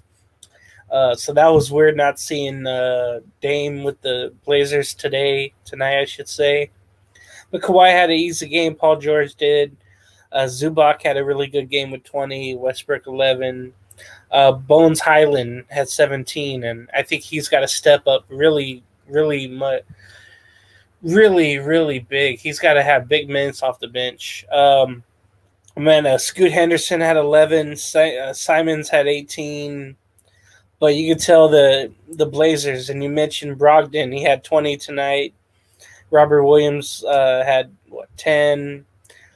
Grant had 13. But it's just sad because, like, hey, that's the last time we'll hear from those guys unless they get traded away basically to somewhere else. Um, Portland's going to have a down year. But yeah, I was looking at the Oklahoma City game. And again, I have them, sky's the limit for them. They're just going to be a fun team building on and on and on. The Pacers are hosting the All-Star game this year. They scored a bunch tonight, as well as the Thunder did, of course, as well. So those are two teams I'm looking that are really going to rise. And Friday, I'm really looking forward. Not only tomorrow, you got Suns Lakers before that, Sixers and Bucks. Giannis with Dame, their first game. And then Sixers with Embiid, basically with a bunch of nobodies. That's going to be fun. But, man, I'm looking forward on Friday to, Thunder, Cavs, Heat, Celtics, Warriors, and Kings, because that was, of course, the first round Western matchup where the Warriors won, I think, in 7 games over Sacramento. I think Sacramento wants to return the favor somewhat, at least in that game. I'm really looking forward to big things from Sacramento, Oklahoma City, Indiana, and I'm hoping Orlando can get off the schneid a little bit and make a playoff appearance again. But I think everybody else, they're kind of in the middle or they're under. But really, there's only like 4 or 5 good contenders. Everybody else is just really nobody. So that's my impression of the first games, and then maybe throughout the season what you'll see. And how about you, Isaiah? How do you feel so far about the season? I know it's obviously the first couple days, but what do you think? Yeah, I love what I'm seeing. The first couple of days of the season, I'm glad to see that basketball is back. My biggest takeaways from the season is, number one, I think that Devin Booker is going to be the MVP of the league. He is going to be the point guard now of the Phoenix Suns. He's got KD and Bradley Beal to his side. And you saw last night, how can you defend that with the Suns, with Nurkic leaking over the middle to the rim? Like, how can you defend that with Booker in the paint? So, I mean, with Booker as the point guard and the guy that that's going to be, like, leading this Phoenix Suns offense, I think Devin Booker is going to be way better than what he's been. He's been great already. I think he's going to take another step. I think he's going to be so much better now. I got to go with, yes, that's why I think he's going to be the MVP. In terms of the other takeaways that I had, the Lakers just sadly are not on the Nuggets level. The Lakers, they shot the ball well. They shot the ball pretty good. But again, it's the altitude. The fourth quarter, they just got tired out and they just couldn't make any shots. And that's what really pissed me off about what happened last night. And what I really pissed me off about last night is, why didn't Darvin Ham use Jackson Hayes? Like, that guy had been balling in the preseason. He was a lob threat. He was like what JaVale McGee and Dwight Howard was for the Lakers back in 2020. Like, he was really good. And you only play him 6 minutes. Like, it makes no sense whatsoever, especially when you have a big like Jokic who was dominating last night for the Denver Nuggets. It just makes no sense why you don't put in Hayes for a lot longer than you did. But my other biggest takeaways is Porzingis is going to be the acquisition of the offseason in the NBA. That guy, oh my God, with Tatum, with Brown, and with all those guys, like, people were doubting that acquisition. And I was like, man, Porzingis is going to be so much better because he's going to be going up against the opposing team's 4th best defender, and now the Celtics have a guy in the paint who can be a threat, whether it's scoring, whether it's blocking shots. I mean, he's going to be the next another superstar for the Boston Celtics. So he's going to be great. Wemby, he was a monster tonight, both offensively and defensively. Didn't play a lot of minutes, but still, in the short minutes that he played, he was great. And then the last take that I'll say this. The Orlando Magic is going to be a 5th seed in the Eastern Conference. They look like the Cleveland Cavaliers of last year. They look like a team that's going to take that next step. Wagner was great. Cole Anthony was terrific. Paolo, we know what he brings to the table. I mean, the Orlando Magic look like that team. That's going to be the Knicks of last year or the Cleveland Cavaliers of last year. Just take that step. And they're just missing a superstar. If they get a superstar in there with Wagner, with Cole Anthony, with Wendell Carter, with all the young talent that they have, watch out. Bonchero. Bonchero, yeah, but Bonchero, he needs another year, I feel like, to just to like really grow into his role. So I like what Orlando. I really, really like Orlando, and I like what they're bringing to the table. And hey, if the Dallas Mavericks, and I know they won tonight, but that Mavs defense, I was texting James about it before the show. That Mavs defense was awful. You let a Spurs team who was ranked in the bottom tier of the NBA score 119 points. That Mavs defense, if they keep losing, if I'm Orlando, I am making a call to Mark Cuban to trade for Luka Doncic. I would do it because you're missing that superstar. And imagine Luka handling the ball with Wagner as the sharpshooter, Mo Wagner as the center. You have Bonchero. I mean, that Magic team would be deadly offensively. We'll have to see. Now, before we conclude before our closing remarks, we got to get into a couple things really quick. Our most elite team this year, our most underrated team, and our most overrated team. So, our most elite team this year. For me specifically, let's go to the Eastern Conference. I obviously don't want to be biased here with my Celtics, so I won't go them. But you know what? Give me the Cleveland Cavaliers. I think they're going to be an elite team. I think with the double lineup specifically, you got Jared Allen with Mobley. I think with Darius Garland and Donovan Mitchell. They got a very good squad with J.P. Bickerstaff at the helm there. I think personally that you already know that the Bucks and Celtics are going to be very, very good teams. But Cleveland, I think Cleveland is going to be the other team that people really have to take a look at. I know that last year they lost to the Knicks in first round, but I think that they take that next step. I really personally do. I think they're going to be a really good team this year. So I have them as my most elite team in the Eastern Conference. The Western Conference, Phoenix. Give me Phoenix here. Big three. I think Bradley Beal helps a ton specifically. So I'm going to go with Phoenix as my other one. My most underrated teams for both conferences. For the Western Conference, give me Give me OKC as my underrated. I think that they're really still building, and Chet Holmgren there, I think it really helps them a lot. They're going to keep on building in terms of what they've been doing there. For the Eastern Conference, most underrated team. Give me the Brooklyn Nets. I think that the Brooklyn Nets, you got Mikal Bridges, you got Royce O'Neal, you got a pretty decent coach there in Jack Vaughn. They're a team that I think that is going to give team fits personally. They're obviously not going to be a team that's going to be at the top there, but I think they're going to be a playing team. And so I have Brooklyn and I have OKC as my two underrated teams. My most overrated teams. So for the Western Conference, I'd love to have that.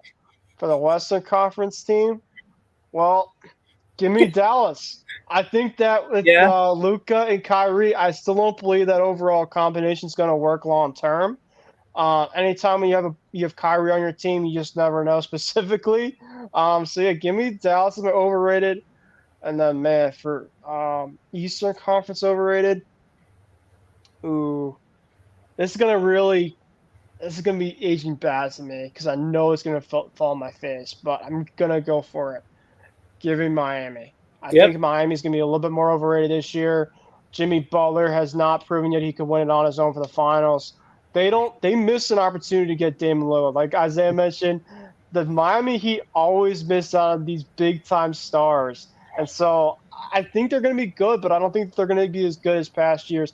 I would have said Philly though, because James Harden, you don't know about the situation there. You know what? I'm sorry. Give me the Sixers.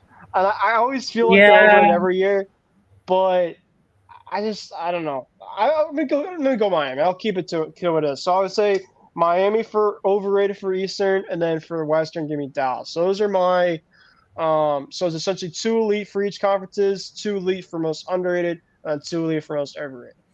Two conferences for each for most overrated too. So Like this. James, I'll go to you first.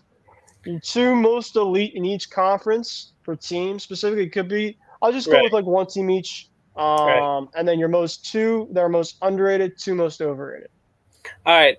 Milwaukee for the Eastern Conference will be the most elite.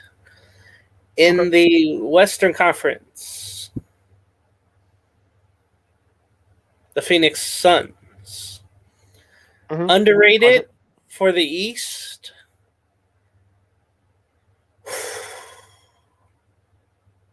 Indiana Pacers. Okay. I don't think anybody's going to talk about them. I really don't. And they're going to ball out, I hope. For the Western Conference, since somebody said Oklahoma City already, but I just think Oklahoma City is going to be above that anyway. I won't say the Pelicans because you don't know about Zion. You don't. He played today. That was great and all. But will he play in a couple of months? I think you're just stuck with whoever you have. Okay, overrated in the Eastern Conference. Dude, I like that Miami pick. But I'll go with Philly since you went Miami. And then overrated in the Western Conference. You know what? The Clippers are never rated, so I don't want to say them ever. I want to say the Lakers just because they came in with a lot of off-season hype, but you don't know what Davis will disappear. LeBron will play here and there, and then they have to get the rotation set. Like Isaiah mentioned with Jackson Hayes, they probably have to go with him more, and he could do everything. He can catch alley-oops, rebound, block shots. I loved that acquisition. I hated it, but I loved it for the team. So that's what I think. We'll go to you now, Isaiah. So, your most. Oh, yeah, to change his shirt. No wonder. Hey, we're talking basketball, so I have to rep it for sure. Your most elite team for both Eastern and Western Conference, your most underrated team for both Eastern and Western, and your most underrated for both Eastern and Western. All right, so for my most underrated team, let's start with that. You know what? I'm not going to be biased, even though I want to say the Lakers, but I'm not going to be biased there. My most underrated team, I'm going to say it. It's going to be the Oklahoma City Thunder. They have a young core there. Their team, I felt like, should have made the playoffs last year. They made the play-in game when they were supposed to lose about 55 games. So what they did was really impressive. SGA is going to just keep getting better. Josh Giddey is going to keep getting better. Chet Holmgren played today for the first time. And, Chet I think will get better, but he struggled today against the Bulls because they kept putting the big bodies on him, and he just doesn't have the size. He got his ankles broken, too. Yeah. And Andre did you see that? Yeah. Didn't Andre Drummond even dunk on him too? No, like he was like they were going for like a fast break, and like he like moved like one side and just literally went down the floor, and then he dunked it for an open dunk. Yeah. So I mean, listen, Chet's gonna be fine, but I feel like he needs time to develop in terms of his body and in terms of like his game, but I think he'll be fine. I think he's going to be a star this year because he can do a lot of things shooting and also handling the basketball that a lot of these bigs can't do. So the Thunder, definitely my most underrated Western Conference team. My most underrated Eastern Conference team. you guys heard me say it. It's the Orlando Magic. I think that they're going to be a top 5 team in the East because they have the young talent. They're the Eastern Conference version of the Oklahoma City Thunder. Like, they got a lot of young, good players on that team, and they just need a superstar to be able to get into that championship level echelon. So I'm going to go with the Magic. I like what they built there. Jamal Mosley has established himself as a really good coach. And also, their player development is really good, and their young players, Wagner, Mo Wagner, Paolo. I mean, they've got a young core there that I think can really take that next step. In terms of my most overrated team, let's start with the Western Conference. There's a lot of teams that I could pick, but you know what, James and Ben, I'm going to go with the Golden State Warriors. I just don't see it this year. They didn't solve their biggest issue. That was a big. And they made Josef Nurkic look like Dirk Nowitzki and Yao Ming combined out there yesterday. Whoa. And Bradley Beal and KD were slicing and dicing them up. And then you had Nurkic out there, just balling. What was going on? I just don't understand what happened yesterday. The Warriors, they have all these guards, but again, the issue is you need a big. How can you defend Jokic? How can you defend Joel Embiid? How can you even defend Chet Holmgren? Chet Holmgren's skinny ass will be busting them up there in Golden State. Why? I don't get why they got Chris Paul and not get a big. It makes no sense. Why don't you even sign Dwight Howard? It makes no sense with the thinking of Golden State. They're too into that small ball, and yes, small ball works, but it only works to a certain extent, and that is you need a big to go up against those teams that have really good bigs. So I think for me, Golden State is definitely the overrated team for me.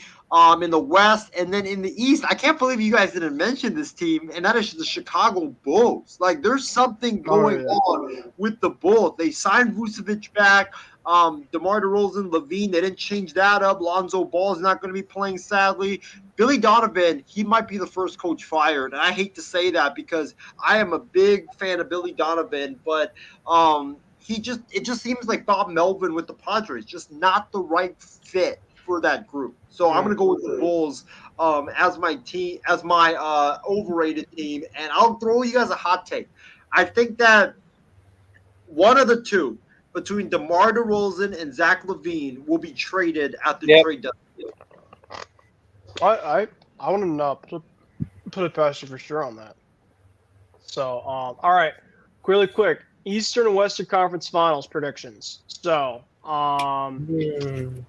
for the Western Conference Finals, I have the Phoenix Suns and the Denver Nuggets. I have those two in mine. And for the Eastern Conference guys, it's pretty much one, I'm going to go bold and boring, but it's going to be one that I think a lot of people would love to see. And that's going to be the Milwaukee Bucks and the Boston Celtics. You have the top two teams. You have Damian Lillard, Giannis against Jason Tatum, Jaylen Brown, Kristaps, and a bunch of other guys. I think that's going to be my Eastern Conference matchup. So, James, what do you have? Eastern Conference Final and your Western Conference Final prediction. I agree with you for the Eastern Conference. I just think moves are made for both teams that put them above whoever else is trying to get up to the top. Sixers are just going to disappoint. Cavaliers are not. They were supposed to be elite last year, and they just never were.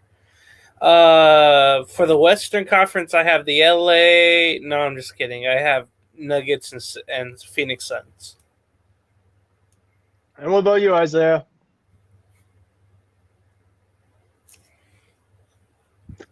Sorry, I was muted there for a sec. In the Western Conference Finals, we're only giving our matchups, right, for the Western Conference Finals, or are we giving the teams that win it as well? Well, we're going to do our NBA Finals match, our predictions after, so. Okay, so Western Conference Finals, give me the Lakers and the Suns. I think the Suns beat the Nuggets. Lakers beat whoever they beat. Maybe it's the Clippers. I think the Clippers are going to get James Harden in that situation. Sorry, James. That looks like that's going to happen. I know James is dreading that because he doesn't want James Harden at all. But give me Lakers Suns Western Conference Finals.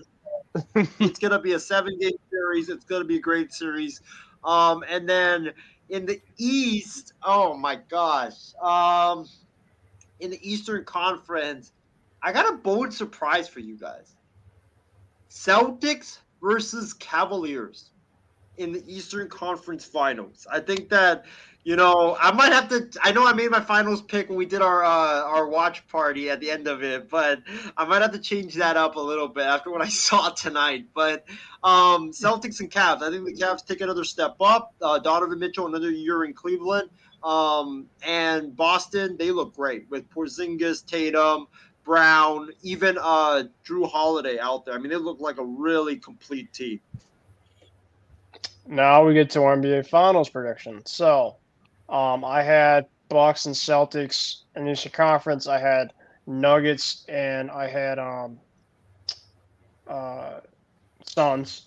So I have Denver going back to the finals to take on the Celtics. I think that both series go 7 games. I think that the Celtics will win in Milwaukee in Game 7. I think that they'll be the 2 seed. I think the Celtics will be the 2 seed, but they'll upset in Game 7 to win and move on. So I got Celtics, Nuggets, and then for my finals prediction, it's the year the Celtics will get it done. I think Porzingis there is massive. If they can stay healthy, I think this is the most, and biased side, this is a very complete team. I also believe, too, that the Celtics will make a massive move at the deadline to really complete this team and be essentially, Isiah, the San Francisco 49ers version of – they're essentially the San Francisco 49ers of the NBA right now, personally. That's kind of my overall comparison. If they can stay healthy, that's the biggest thing, because if they don't stay healthy, then everything can kind of go down a crap. But, yeah. But I have the Celtics and Nuggets in my finals. How about you, James? I'm going to go rematch of 2021 of the Bucks and the Suns.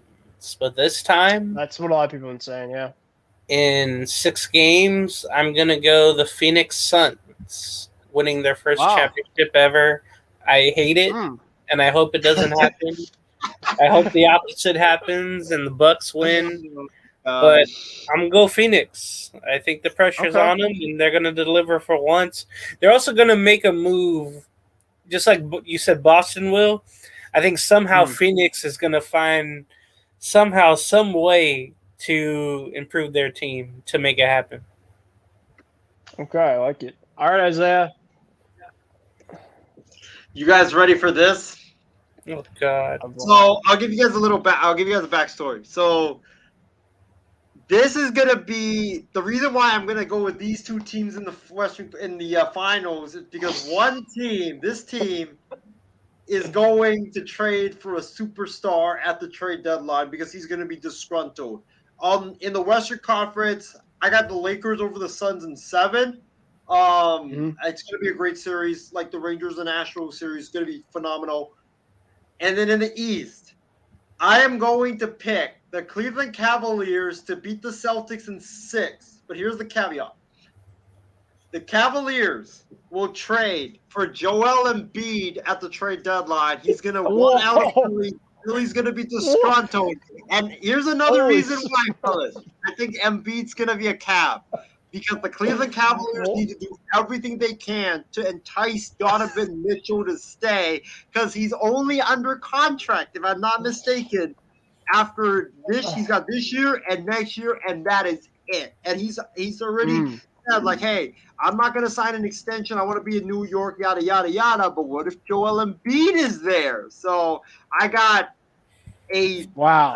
Donovan Mitchell, Darius Garland, and Joel Embiid and the Cleveland Cavaliers going to the NBA Finals to play the Lakers. Obviously, we might look back on this show in April, and I might look like a complete idiot, but I think that's going to happen. I think Embiid's going to be dealt at the deadline, just like KD did last year.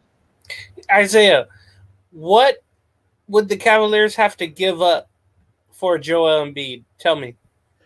Definitely 4 first-round picks. Yeah, that's Embiid's look. KD, when he got traded to Phoenix, they gave him 4 first-round picks. So that's a starter right there. So 4 first-round picks, pick swaps definitely. But Cleveland's got a lot of young talent. I mean, I think they could trade a Coro. I think they could trade Jarrett Allen, who has proven to be a very great. Jarrett Allen was actually on the trade block, I think, possibly this offseason. So, yeah. So which Mobley brothers? Both? I think Mobley. I think you would do it because here's the thing, you wouldn't if you do it would you do it for KD? No, because he's older. But Joel Embiid is young. He's a young big. He's not young, but I know where I'm going with this. But Cleveland, you don't get stars out there. Nobody no superstars I want to go to Cleveland and play for the Cavaliers. No, you got to trade for these guys. So you definitely got to overpay for sure. So I think Embiid goes. That's my hot take for the deadline. Embiid goes to Cleveland at the deadline. Sixers struggle. They'll tear it down. James Harden goes to the Clippers sometime before the deadline. Sorry, James. So you think Daryl Morey is going full rebuild? Is that what you're trying to look at? I think so because I just don't think it will work out. Because I don't think Embiid. Here's the thing. I don't think Embiid. I think it's going to be another Maverick situation. I don't think Embiid's going to be happy. The Sixers are going to struggle, especially with Harden not being there. They don't have another star. Embiid's going to be doubled. And I feel like the Sixers got worse, this offseason. So I just think that is true. I don't. When they always get better? Never. Never. Yeah, exactly. They always get worse. Here's another hot take I have before I send it back to you, Ben. I think one of Kyrie or Luka will be dealt at the deadline. One of those two. I just don't see it working out, and I think Dallas will also be kind of in that boat like Philly, where it's you know what? It's not working out. We went all in. It didn't work out. Let's trade, and they're going to break it up. Damn. All right, well, that's pretty much everything now for our NBA segment, guys. Now let's get into our final remarks. And so for me, what a great show. Lots of stuff this week. So like I said, it's a pretty long show, but, pretty much a lot of stuff, especially if it potentially is our only show of the week. We'll maybe do one maybe by the end of the weekend. But hopefully you guys enjoy all the stuff this week. Basketball coming up, college football. We didn't even get the chance to talk college football. There's a lot of good stuff in college football right now. James, hopefully – USC. Did the USC win last game specifically? No. Or no? Well, obviously they lost to Notre Dame. That game against I forgot. The game-winning field goal. Utah. They lost to Utah. Yeah, I was trying not to remember. Of course, they got California on Saturday at 1:00, but luckily I'll be working. And if they lose to California, forget the whole. Yeah, it's over. Oh man. Yeah, I completely forgot. Now they have 2 losses too. But yeah, we got some college football this weekend. We got the World Series this weekend starting. So it's just everything's going great, for the rest of October. Next weekend, you got NFL trade deadline. Obviously week 8, so kind of mid part of the NFL season. And so yeah, I mean, pretty much everything. Hockey, love hockey season. I know we don't talk hockey at all on the show, but I know that on Face Off with Taylor, he talks some hockey stuff over there. So, maybe we'll try to get back on to talk some hockey at some point. But pretty much every sport really is in full swing that you want to get into. And heck, I've even gotten myself into a little bit of sports betting myself too. So, it's been awesome so far. I actually bet that Jason Tatum over the 21, I think for $5 today. I hit that. The one I didn't hit was Jaylen Brown. I bet Jaylen Brown, I believe, to go over 24. And that didn't hit. But I had Celtics money line, so that worked out. So, a couple bets here and there also wouldn't hurt too. So that's my final remarks for tonight. I'll go to one of you guys. You guys can take it away. But thank you guys once again for joining. And thanks once again for the watch party as well too. That was definitely fun for Monday. So. I guess my final thought, man, I just want to get to this NBA trade deadline already. I just want to see what happens. Why? The James Harden trade? I just want to get to the playoffs clearly already. I just feel like the season is so long. I don't know how this cup, NBA Cup is going to go. It seems explanatory, but I'm looking forward I'm to not that. trying to like remember that we're having that, by the way. I'm just trying to Yeah. go into the season and be like, oh yeah, wait, we're doing that or whatever. So And right away I'm too. trying to- It's just like it's yeah. weird, but I heard about it yesterday. My favorite show is back on since the NBA season is going on Hey. inside the NBA. Again, Isiah, don't text me or call me on Thursday nights after 9:30 because that's their time. Mhm. All right, Isiah, go ahead. Well, my final thoughts is what a great show it was tonight. A lot of fun topics, a lot of explosive takes on the program tonight. So we'll see where this show. We'll go back in time and watch this show back again, probably like in January or April, and see where everybody was right and where everybody was wrong. So that definitely should be fun for sure. But yeah, Ben, like you mentioned, college football is in full swing. We got the first college football playoff rankings coming out in starting next week Tuesday, so that should be fun. Damn. Because everybody's going to argue over it. Even though why? Ohio Because State should be in top 5. yeah, but you have Georgia versus Florida this weekend. I think this weekend, if I'm not mistaken, you also have. I think you have Oregon. Don't you have Oregon and Utah this weekend, or is that next week? I think it's next I week. don't know. But yeah, we have college football this weekend. We have NFL, a lot of really good games. A lot of really good games. We got the trade deadline next weekend. We got the World Series on Halloween in a couple of days.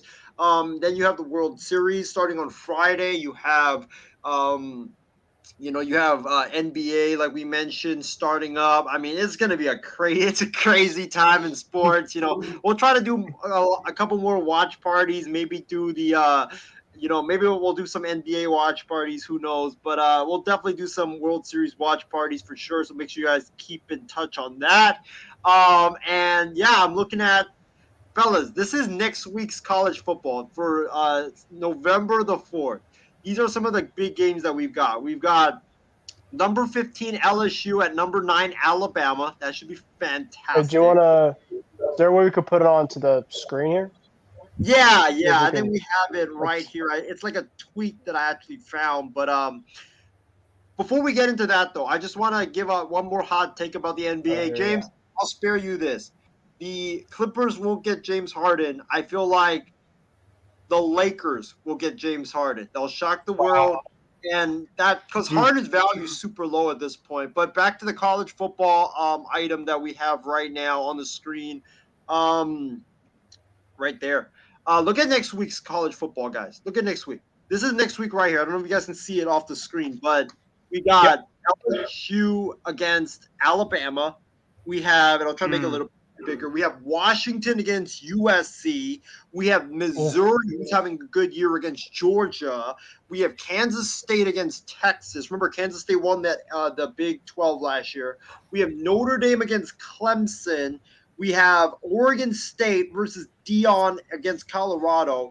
And then we have Oklahoma against Oklahoma State. I mean, next week will be absolutely fantastic. And then the week after, Michigan, Penn State, USC, Oregon, Ole Miss, Georgia, Miami, FSU, Utah, Washington, Florida, LSU, Tennessee, Missouri, Duke, North Carolina. And then the week after, UCLA, USC, Georgia, Tennessee, Washington, Oregon State, Florida, Missouri, UNC, Clemson, Louisville, Miami. And then you look at the weekend of Thanksgiving, Ohio State, Michigan, Alabama, Auburn, FSU, Florida. Like college football, they should just start college. This is the official start of college football right there in November with all these amazing games coming up. Week 1, week 2, week 3, week 4. Tune in November. College football is going to be absolutely incredible next month. All right, you heard it here first. And looking forward to all those for sure games and all the stuff that this weekend. And we look forward to having you on another show with Kicking Up with Kruse. But for now, thank you guys once again for joining for tonight alongside Isiah Leon and James Gonzalez. This is Ben Kruse. We'll give you guys now to the outro of tonight's program and have a great rest of your evening. Oh my God! The goal to go from the two. Toss sweep one for James White. Cuts it up to the right arm. Cuts it upfield. Driving forward. Diving to the goal line. A touchdown and a title for the Patriots. I can't believe it. Play clock at 5. Pass is intercepted at the goal line by Malcolm Butler. 45 remaining. Tatum drives down and throws it down. Bases loaded. 2 out. Hard hit into right. Back at the wall. Tie game. Big Puppy. No icing. For the first time in 39 years, the Boston Bruins have won the Stanley Cup. Anything's possible.